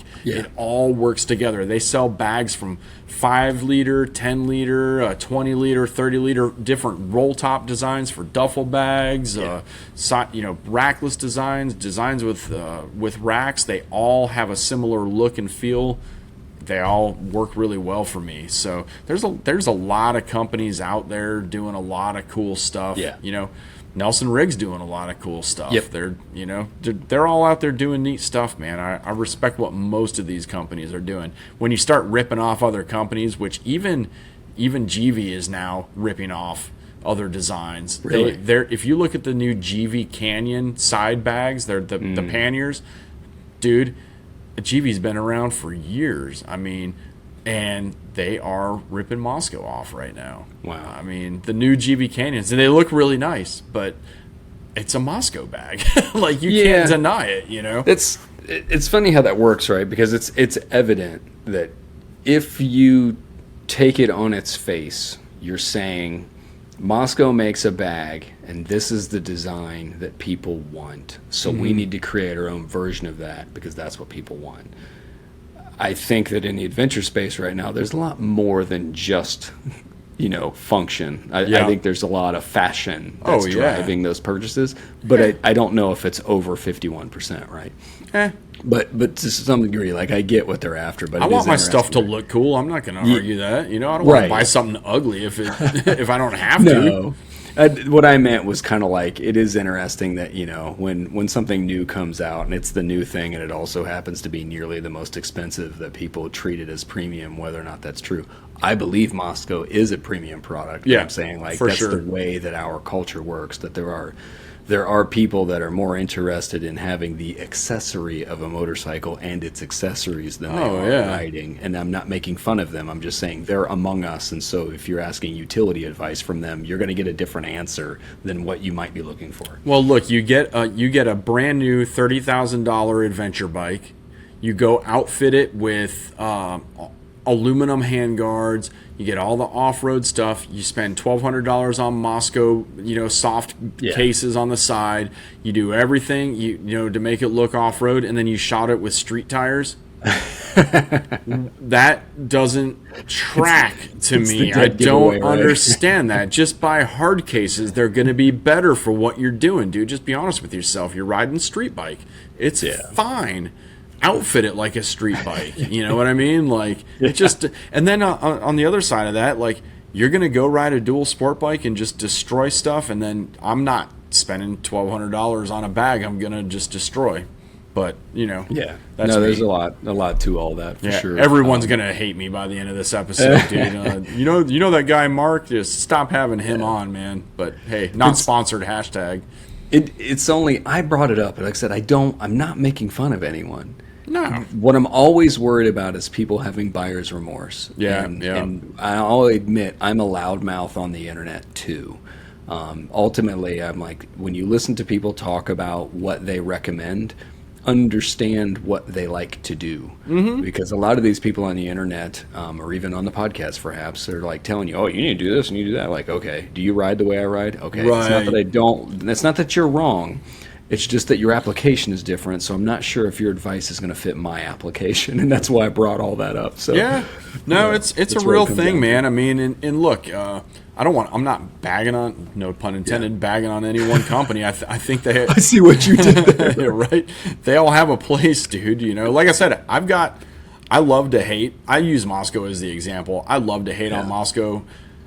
I love their simple stuff. It's when you have to deal with 30 straps on things, and it's this and that, and it just becomes an ordeal. You know what I mean? It's just, you know, on my bike, I've got a Moscow bag, Kriega bags, and a Pelican box. I don't care who makes the shit. Just make something that works good, doesn't blow my mind when I go to pay that credit card bill off at the end of the month, and, you know, looks decent. That's all I'm looking for, you know? Let me throw in a couple more caveats. I have that Giant Loop Mojave bag, which they recently redesigned. And this is the U-shaped bag that fits over the back of the bike, right? Correct. Yep. So it's essentially like a Kriega rackless, except it's all one piece. You can't take the panniers off; they're fixed and they're relatively small. It's in one of those, like, it was a late edition. Somebody needed to get rid of it. You just so I picked push stuff in that giant bag. Oh no, you're thinking like a Great Basin. The Mojave, that is what I'm thinking. Yeah, the Mojave bag is essentially exactly like, imagine a Kriega rackless system with like a couple of 5 liters on either side. I know the one you're talking about. Okay, and they are fixed. They're stuck on the base. Okay, I'm with you now. My bad. I learned the hard way as I destroyed an air inflator because those also fill up with water, as I discovered the hard way. But they redesigned those, and now they have a roll top, which I actually think is cool. I like these because it's the dual sport thing, right? That it really is. When you're on a dual sport and you're jumping stuff and all kinds of other things, like, I like the bags to be a little bit more integrated to the actual frame rack system, right? Because all the, like you said, all the straps and everything else, and then, you know, you see me on the T7 on the trails, and you just see the panniers bouncing up and down, and you're like, are these straps going to be okay? Like, is there going to be a problem? So I like that. You were talking about like the Great Basin bag, and that's been my argument for a while, that like, if you want maximum storage and you're going to ride off road, you can get a lot of value out of one of the bigger, again, that's why they called them Giant Loop back in the day, because it was this huge U-shaped bag with all this space in it, which I'm sure, I've never used one, I'm sure it creates its own. My buddy's got one. It's cool, but it's huge. I mean, you got it. There's no dividing things up is not realistic, you know. Right. Their Giant Loop, by the way, is going through a big rebranding right now. So they're changing a lot of materials. They got a new logo. I don't know anybody. Yeah, that's right. So USW is incorporated with them, but I don't know. I don't have any inside info to them. I just know that their stuff looks kind of fresh right now. I don't know how different it really is or isn't, but there's a lot of changes going on. I've loved their stuff on the time I've worked with them. Like, it was disappointing to find out what I found out about the zippers. It was just, just hadn't spent enough time in the rain to know it, and that's fine. I'll spend, like you said, $10-15 at Target, buy some relatively affordable, dry bags, and then just put stuff in the side panniers and just poke a hole in it so the water leaks out and everything will be fine. Yeah. But I brought that out because like if you're in the dual sport space, it's nice to have a little extra, to put on the back of the bike, but it still stays slim. Yeah. And it's related to what you were saying about hard panniers. Regardless of what people say, if something's going to kill you, the reality is if the more difficult off-road becomes, the more difficult it is to scramble, like seriously scramble the bike when you have big luggage behind your legs. Like you don't realize how much reach and movement you need to use your legs when you ride off-road and you get into a bad situation. Yep. And you're reminded of it very quickly when you start getting, even soft panniers, even big soft panniers can be an issue. Oh, yeah. And that's why it's like, okay, if I'm going to put luggage on it, I'm going to get this real, tight to the bike. Bill, my buddy Bill, has the Wolfman version of what I just said about Giant Loop. Yep. And there's, Tusk has a brand now and this, that, and the other. So there's several of those out there. Yep. And then I want to talk about rackless. Rackless will mark up your plastics. Oh, yeah. It'll pull the paint off your frame. Like these are all things like my passenger pegs. If I wanted to sell my bike, I would probably have to like buy new ones because the mounts for the passenger pegs have been destroyed by the canvas. The canvas is on there and it gets sand under it, and when the bags flap around, it just wears the paint off. And then I have, I bought graphics kit for my bike specifically because I knew I was putting those panniers on there. And those graphics are all scratched up just from the bags sitting on them all the time. Yeah. So that's a cost of rackless that you have to deal with. And that's been the case with all my bikes. They all have, pay $200 or whatever it is.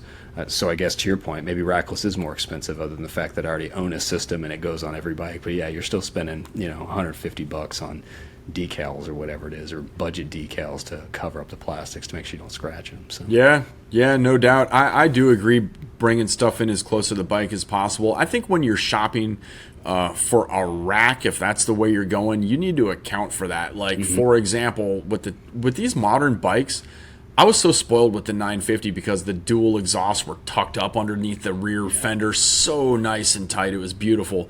Now these exhausts, they like hang like kind of low. They stick out for some reason. My 1090 was awful, dude, and I wanted symmetrical racks, and I couldn't find one.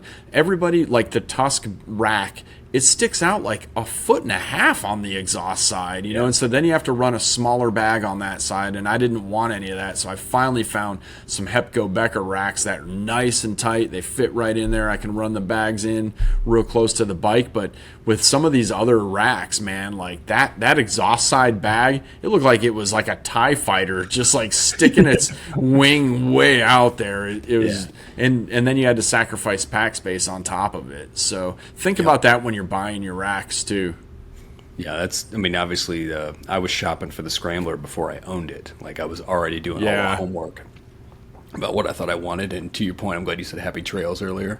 Happy Trails makes a dual rack system. So if you want to do racks or hard panniers or whatever, you can get 2 of them. That's actually what that guy I mentioned, he had those ammo cans on. I think it was a Happy Trails rack that was on there. But it's the same thing though, right? Like that rack on the other side of the stock pipes for the Scrambler. Oh my god, yeah, dude, you're in a different zip code. Like, you are. Yeah. And then if you put an aftermarket exhaust on and it's smaller, then it looks even more ridiculous. You're like, what the world is that? Yeah, right now my bike would look retarded, right? Because it's got these itty bitty little pipes on it at this point. So yeah, it would be pretty silly, but it's a real thing. I'm actually thinking about.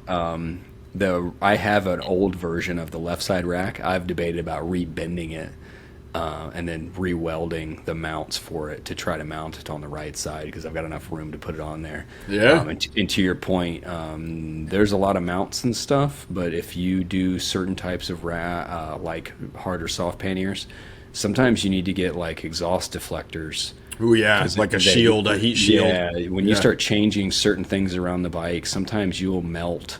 You might melt the plastic pack that's behind the rackless system or the soft pannier system. Yeah. I don't think normally adding luggage would melt your turn signal, but I know there's just situations where weird stuff happens. Yeah. So it's just something that you need to think about, and also think about like when you crash your bike on that side.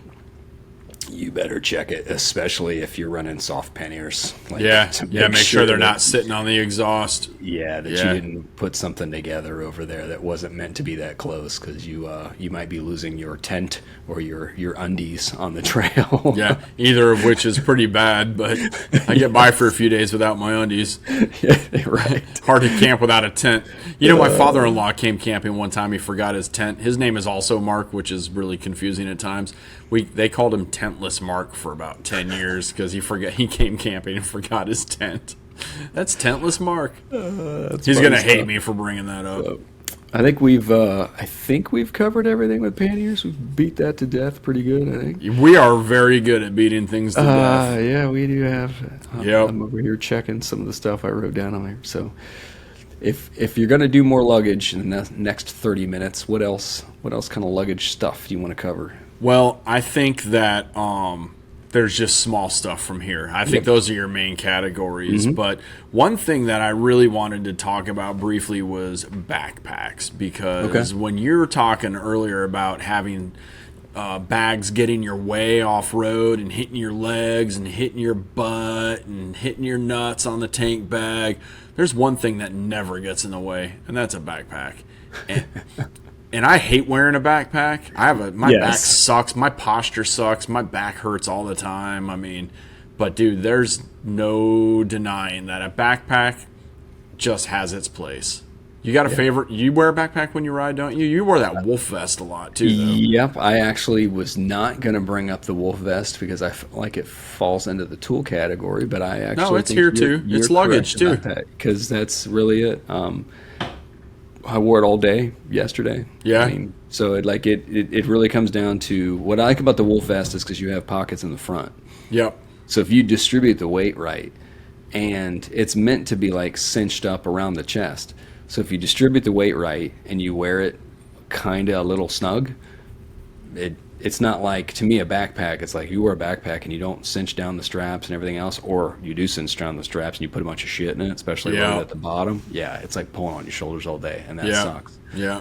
But the Wolfpack vest, like you can load that up right where it's relatively comfortable. So. Yeah, totally. I like to have water year round, and I can't. We talked about this in the tool bag episode probably too, but I wear a mountain biking backpack called Dakine, and it's got a 3-liter bladder that's a lumbar bladder, so it's all the weight is down low, and I love that thing. It's got a mesh panel between the back of the front of the backpack and your back, so air flows through there.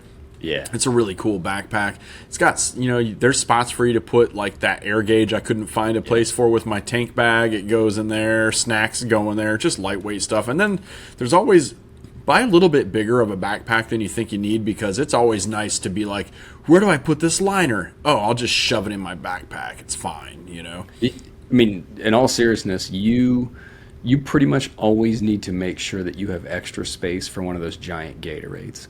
Yeah. Because you're either going to roll up a rain jacket, you need an extra drink. There's just always something in there. Yeah, if you're going camping, you want to throw a couple beers in there, whatever. Who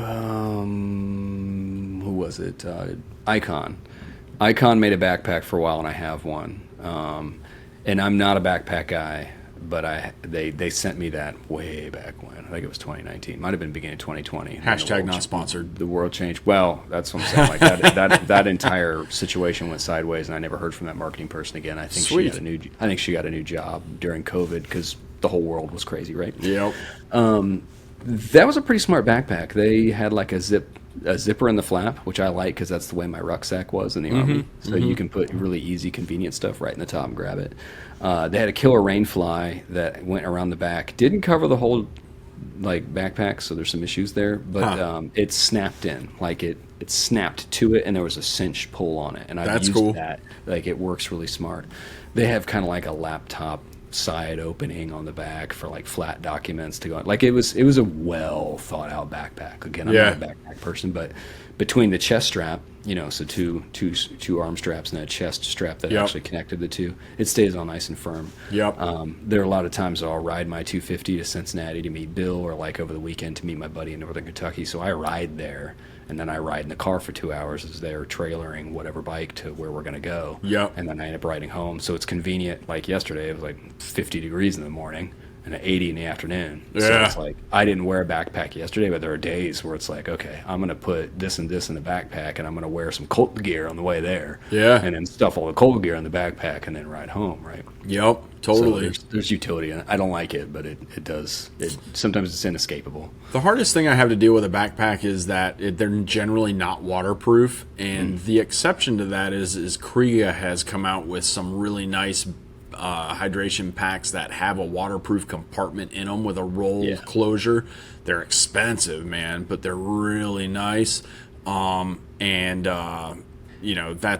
definitely one nitpick. If I'm going to put anything in that backpack, I got to be willing to either let it get wet or throw it in a Ziploc bag or something like that. But no, it's just, that is, I love it when it's integrated. But as I had to prove to myself this summer, you can stop at a dollar store and spend $2 and get a whole box of gallon baggies if that's what has to happen. Yeah, totally. It's nobody really talks about this with a backpack either, but try to get one that's compatible with your jacket vent setup, right? Yeah. Because man, again with Kriega, they have like a world famous harness system in the front. Like that bag does not flop around on your back the way that they have this strap set up. But dang, it takes up some real estate, and it can block some vents or mesh panels in your jacket. Just nothing's more aggravating than wanting to undo a vent. You're like, oh great, my backpack blocks that anyway, so totally useless. Thing to think about. I don't like backpacks that are built into jackets though. Those have you ever you've seen that before, right? Like the only thing I know is that the original what's the name of that jacket that I had from Icon? The Raiden. The original Raiden jacket had a hydration pack. Yeah, I don't like that either. That went on the back. Nah. And I'm like, that would pull on the jacket in ways that I bet would irritate the crap exactly. out of me. It feels like a midget on the back seat strangling you. Yeah, that's no fun. Sorry to all the midgets out there. I apologize. So anything else about backpacks? No, I think that really covers it. It was just worth a mention for me. Nope, I like it. What else? Any other small stuff? Because I have a whole list of like extra stuff that I think is relevant to luggage. Do you? Well, tool bags I think is worth a mention as well. Yep. I'm sure you have that on your list. I have tool tube first. Ooh, okay. And talk to me. That's the thing, like the scrambler, when, because the way it's shaped, because of the exhaust on one side and then I put pannier on the left side, like you notice immediately that there's this huge gap that's on the left hand side between the rack and the bag. Yep. So I originally mounted like a tool tube there, and then I actually did like the fuel bottle thing as well. Like there was enough space there for a couple different things. I don't do that stuff anymore, but at the time I did. Explain a tool tube for the uninitiated. Do I give out the secret? Yeah, you do. You have to. Tractor Supply sells a manual. Was it a manual canister? I think is what they call it. Yeah, so for half price of what the motorcycle brands are charging you on the mainstream websites, you can get the exact same thing. Yeah. So it's meant to go on a tractor so that you can put your tractor manual in it. Or at least that's what Tractor Supply calls it, or whatever it is. But yeah, it's half price of that. But yeah, or it's a welding stick holder as well. Oh, I forgot about that. Yeah, that's a good one. Yeah, rock solid. Yeah, so the tool tube is a plastic bottle essentially that you can fit in, and you can buy them in different sizes. Most of the ones that they sell commercially for motorcycles, you can actually fit, like mine, you can put a gas bottle in it, which I love because you can carry 26 ounces or whatever it was of extra fuel, and it slides right in there, and then you just screw the cap on. They got a rubber gasket, but I've seen so much dust inside it. I'm like, I think they got a vent hole or this, that, and the other. Like, it's not waterproof. So the gasket's nice because it keeps the lid from backing off due to vibration. But no, I like the tool tube thing. I actually had, it's funny you said that, I had, I think were they rocket launcher or like what? or mortar tubes. Like my wife at some auction or whatever it was bought me these containers that were these giant plastic tubes that were for some kind of military munitions at one point. I've never seen them in the military. I just knew that they were marked as though they obviously had something in them. So I don't know if they were like 60 millimeter mortars or whatever it was. Dang. So I had that on the scrambler for a while with like my tool roll and all that other stuff in it. And then it wasn't very functional over time. I'm like, yeah, forget this. There's better Dude, solutions. that's love, by the way. When your wife sees like 60 millimeter mortar tubes and she's like, I don't know what this idiot can use these for, but I know that he's going to love them. And she gets them for you. You put a ring on that, dude. That's funny stuff. But no, I like when, especially like the exhaust thing, like you said, some adventure bikes, you can tell that the racks are designed to accommodate the exhaust, and the left side has this huge space in it. And it's like, mount, just put a tool tube on there. You'll find something important to put in it. But I've run into the same thing you have before. If you leave enough space in there, it will bounce around and it will destroy the plastic, and there will be all this crazy dust and stuff on everything. So when you put stuff in there, you have to make sure that it can't move around much. Or it's pack a hanky or something in there, or a little towel. I actually made something similar to that on my Tiger 800. There was some dead space behind the left side pannier, and I took a little mini Pelican box, like a small one, and I made up some bracketry, and I put it in between the pannier rack and the rear tire, and I made it so that the lid would fold down onto the rear tire, and that's where I kept my tubes and stuff, and it just worked out beautifully, man. It looked good too. I was like, dang, I should market these things, but Yeah, this is a whole, we talked about it in the tool episode, but to some degree, that when you get interested in luggage and you're ready to spend some more money, or you have a bike or an interest to be super creative, it's like, okay, like you can put tire irons in this place and put it in this type of canvas bag. And I ran literally an ammo pouch that I had from the Army. I mounted that to the frame of the scrambler for a little while, and I would keep like a pair of sunglasses and some other stuff in it because it was just convenient. Yep. So, it stayed out of the way for the most part. Yeah, it's when you're trying to stash stuff on the bike, you can get real creative. I mean, I've got tire irons just zip tied to the frame under my seat. I have tubeless wheels. There's no need for them, but they fit there. So like tool tubes, tool bags, waist packs or bum bags or whatever for the enduro guys, and then that wolf vest that you're talking about. Yeah, I feel like all that's kind of just like, mention it real quick. These are ways to carry some of your tools and stuff, and it's worth a mention. I want to add, I forgot about it, that my Tenere came with a factory toolkit. It's not much to mention. I liked their Himalayan one marginally better, but it doesn't change the fact that there's like a, rubberized bag that's strapped to the passenger seat, and there's extra space in it. Sweet. So like if you, in this case, like I have a Hex, special whatever to remove the front axle of that, there's probably enough space in that bag that I can throw that in there and stuff under the seat. I need to find a good like waterproof or canvas bag or something. I think I decided to use a gallon baggie, I'm not sure, but I keep a tube underneath the seat. So there's a lot of options, like you said, for cramming stuff under the seat if you get creative. And there's various options out there. The next thing that I did want to bring up, even though it's not mainstream, and I wish I could find the company, I've looked for them a second time. They make a waterproof bag for tools that's meant to attach to your forks for like dual sport guys. Yeah, I've seen that. It's like OBR or something like that makes it. Right. Yeah, man. I'm pretty sure that's the name of that company, OBR. And I can't remember what it stands for. So the WR came with a stock toolkit, and it's got a little plastic box that mounted to the left side. So there's no exhaust on the left, and they put that there. The previous owner broke it, lost it, whatever it is. So I have nothing there. And I'm like, God, I wish that I could mount a couple different tools there or whatever else. It would be super convenient. So when I saw that brand and they were pretty affordable, I was like, well, that's smart because it's waterproof, right? So if I want to put like extra fuses or something small and silly in there, that's a great place to put it. And it's meant to wrap around the frame rails, the forks, whatever it is. And I'm like, yeah, I love this idea to have a waterproof roll top that's meant, already has all the straps integrated to it to go right onto something. So gotcha. Maybe I'm thinking of the right company, maybe I'm not, but maybe you'll find what you're looking for there. What about handlebar bags, dude? You ever mess with one of those?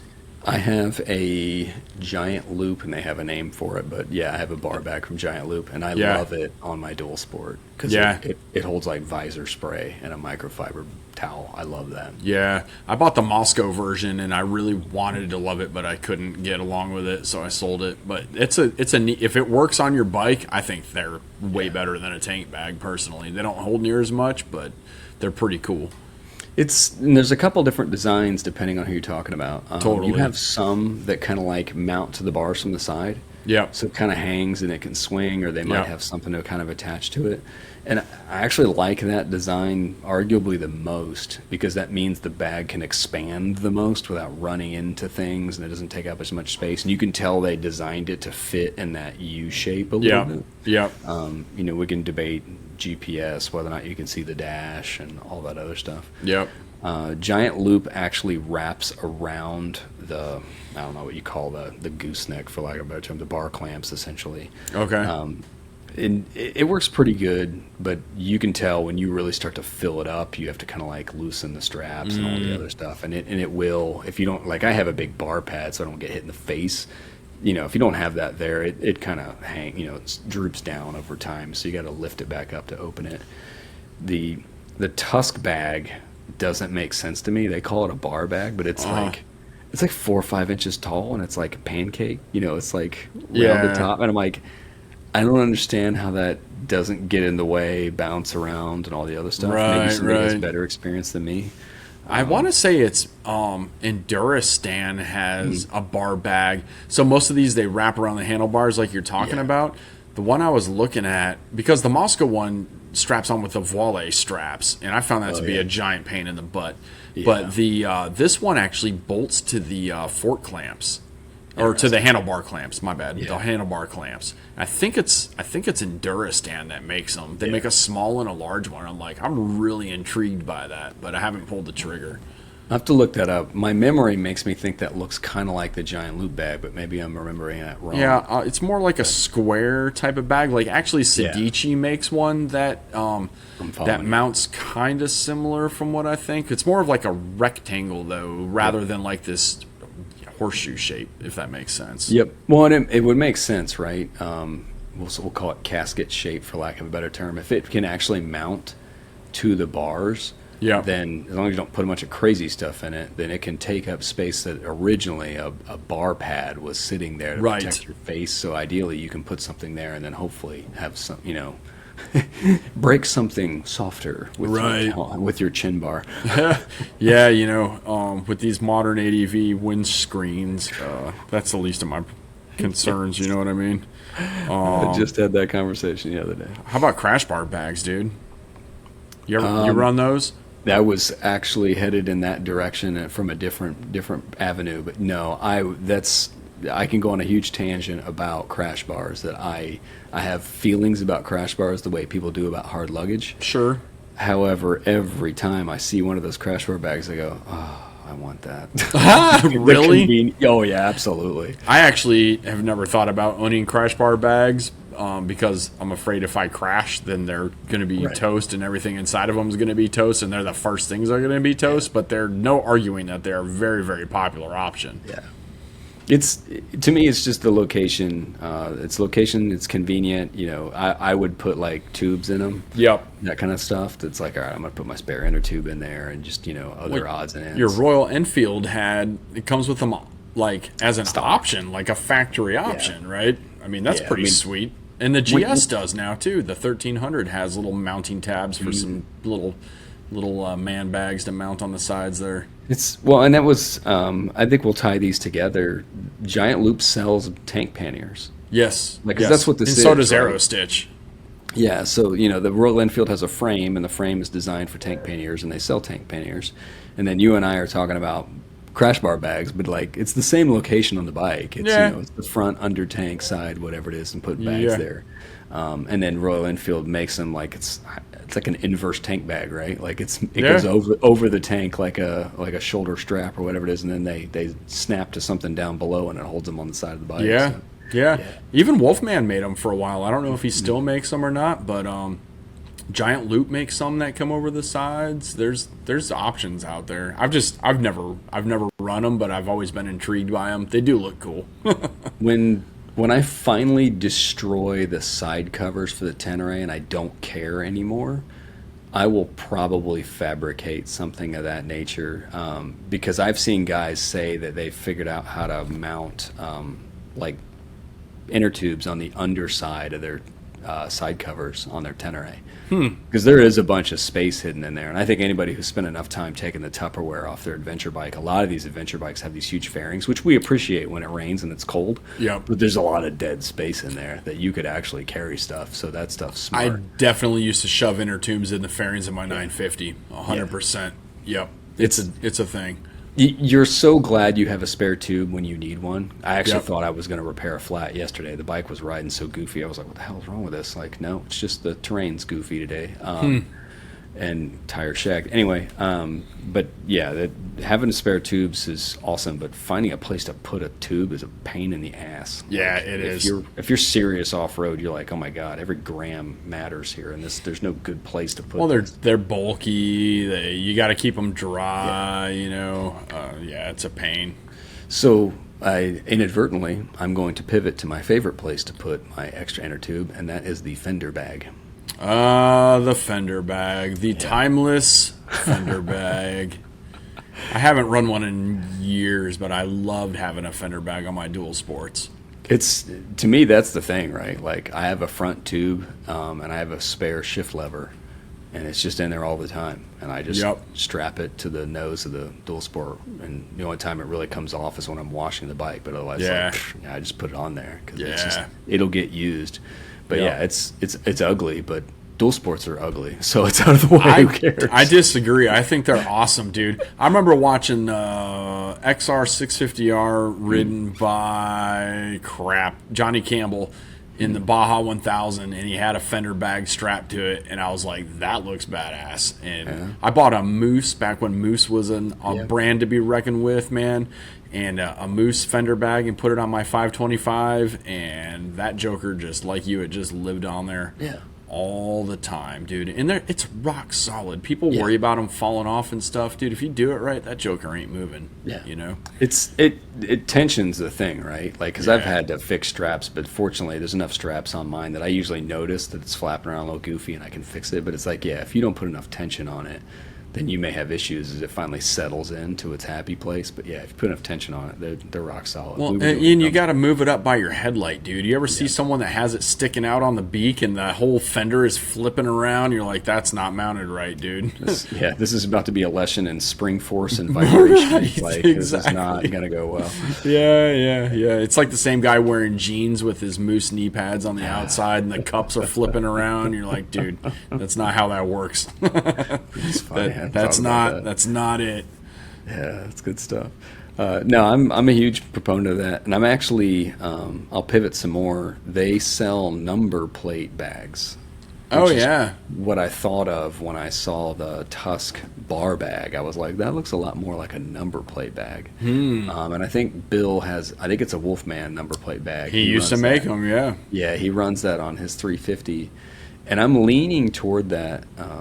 I really want to see someone make a bag like that can mount to the front windshield of adventure bikes to put tubes Wolfman used to make one for a KLR that would go over on that windscreen. Yep. It's the same thing, right? It's like, okay, I don't have a front fender right now, or I don't have a high front fender on my Tenere, so I'm definitely not going to put a fender bag on that thing that they sell from the factory. No. Even if I could figure out how to make it fit, I wouldn't do it. It's a liability. So it's like, man, but I could strap a 21-inch tube to the front windshield because I'm looking over it anyway. It's not like I'm looking through that windshield. It's like it's just dead space. So I like that concept, but I do hope that more people develop some stuff for that. Like, and especially because I'm always like, where the hell do I put an 18? Like, I need an 18-inch tube because having the right size does help. I'll agree. So, no doubt. There's that whole thing. Heck yeah. Finger mag, tool tube. I'm like checking my list here. Check it twice. Tent pole bag. Not something I've ever needed. You've just always put it in a dry bag or just wrapped it up and went with it? Yeah, pretty much. It just either it fits in my pannier or goes on the outside, and I strap it to it. I don't know. They're a thing, I guess. I've never. Yeah. Have you used one? I've never needed one. It's on my shopping list from when I took the 250L and went camping. The tent poles go in the same bag with the tent. Yeah. And I had a one-man tent, and it's like super compact, and that kind of worked out. But I just always worry about vibration, especially if you're on like a long trip, especially if there's a bunch of gravel roads involved. I want the tent poles to be nice and taut, because I worry about all that fiberglass vibrating against something metal accidentally and all that other stuff. So I'm like, there's some perks to a canvas bag specifically for tent poles, and then not having them accidentally rip my tent in an inconvenient location.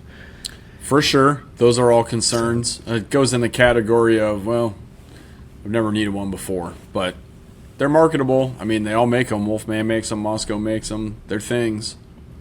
Maybe I'm missing out. If you have a tent pole bag, shoot Drew an email and let me know that I'm missing out, that it changed your life in numerous ways. Yes, somebody probably has experience with that well beyond mine, because I didn't do a lot of camping, and I'm looking forward to getting back to it at some point. But yeah, this may just be marketing got me. So to me, if you're buying a tent pole bag, you're probably buying that tent you can park your bike in. I see what you did there. Yes, I see what you did there. The last thing I had on my list actually was swing arm bag, and I've seen that in a couple of different flavors. All right, so the easy one is people who have Softail, Harleys, or I guess Triumphs. Panniers are a little bit more complicated, and some people want to get racks and some people don't. But you can buy a swing arm bag for a Softail. It's designed to fit the triangular shape of the swing arm. Okay. It fits right on the side of it, and it's actually on the left side. Most of the time is where I usually see it, is they've mounted it where they can put cigarettes, sunglasses, hats, whatever it may be, right? Right. It's not particularly large, right? You're not putting a whole bunch of stuff in it, but it's 5 liters, I'm sure. This sounds crazy, but I swear I think I've seen someone fabricate something canvas style to like rally style bike, right? Like something not like adventure-y necessarily, somewhere in that like you said, XR 650 KLR style. That mounts to a swing arm. Actually puts them on a swing arm. I want to say the internet did that, or I dreamed it up, and this is a marketing opportunity. I don't know. Wow.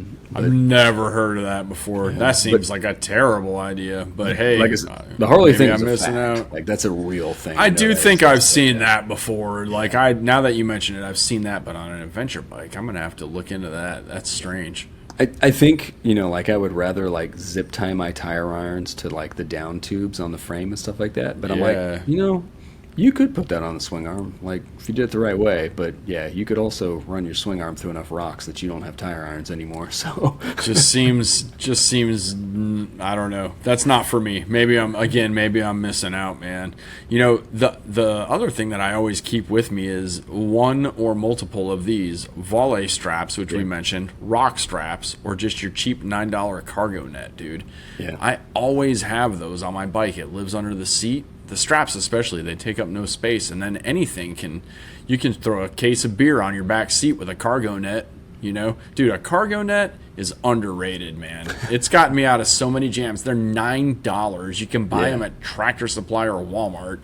And I'm not going to maybe use it for a giant trip or whatever, but to throw something on the back of the bike for an emergency. We had to throw firewood on the back of some DRZ 400s in Florida and just strapped them on with that cargo net, and it did the trick. So don't think that just because you're not traveling, you might need a way to carry something.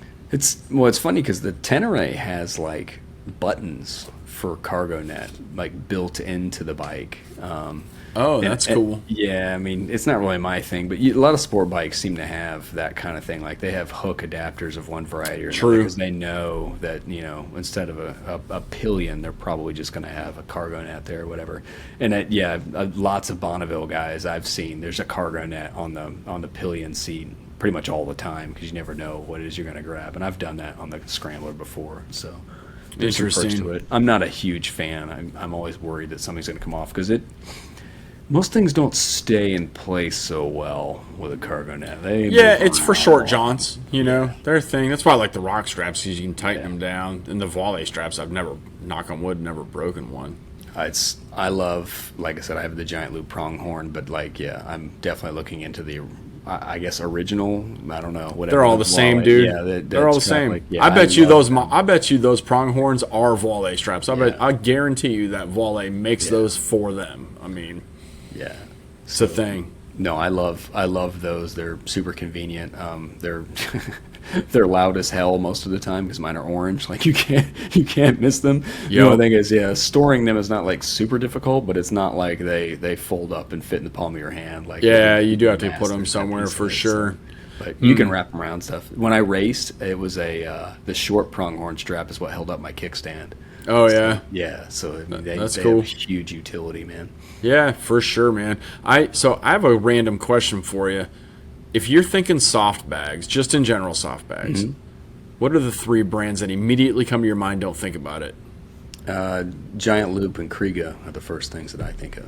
Okay, Which is what I fair. have, obviously. But yeah, and then after that would probably be I've had a set of the Tusk rackless system in my wish list for quite a long time now because I want to get a good camping setup for the WR at some point. Gotcha. Mine was Moscow Kriega Wolfman, but I don't know why. I was just curious what came to your mind. Surprised that Moscow didn't come to your mind first. I don't think I'll ever spend that much money. That's really what You're it not. comes down to. Totally. It's just would I love to have it 100%. If they're on discount used, you could see me do that. But to buy new, I'm like I can't justify. Hard the to expense. justify. Yeah, totally. Yeah, cool, man. I was curious, dude. Good answer. We're at the end of the episode, and I meant to do this on the front end, but I forgot to write it down. Last episode we did, I forget what we were talking about, but we mentioned Paul Terrace and the F900. Oh yeah, where I screwed up and told everybody he Yeah. was on an F900, even though Yeah, he's we not. made a minor mistake on that. That was someone else talking about riding with Paul That was the Terrace. And he was Gaddafi Enduro. He was very talented. Like Yeah. it was like I don't think that's Paul, but this I guy's totally good. thought it was. I totally screwed the pooch and thought that was Paul Torres, and I really thought I saw an article that said he's made that change, but I was wrong. Yeah, so sorry. We should have put the correction on the front end, but I'm not batting 1,000. I've got rally brain right now, where I'm juggling everything at work on top of getting all the rally stuff going. So I'm Paul not as Torres, prepared if you're listening, we apologize, and also shoot us an email, dude. Like, what are you waiting for, man? Awesome. So any closing comments about motorcycle luggage, and we'll shut it down. Nope, I got nothing, man. Just get what you need. Don't buy into the marketing hype. Keep an open mind when you're shopping around and really think about what your specific use case is going to be. There's a lot of ways to blow through money real quick when you're looking at luggage. So think about it. And how often are you going to be using luggage? What are you going to be using it for? And go from there. Awesome. With that, we will catch the listeners down the road.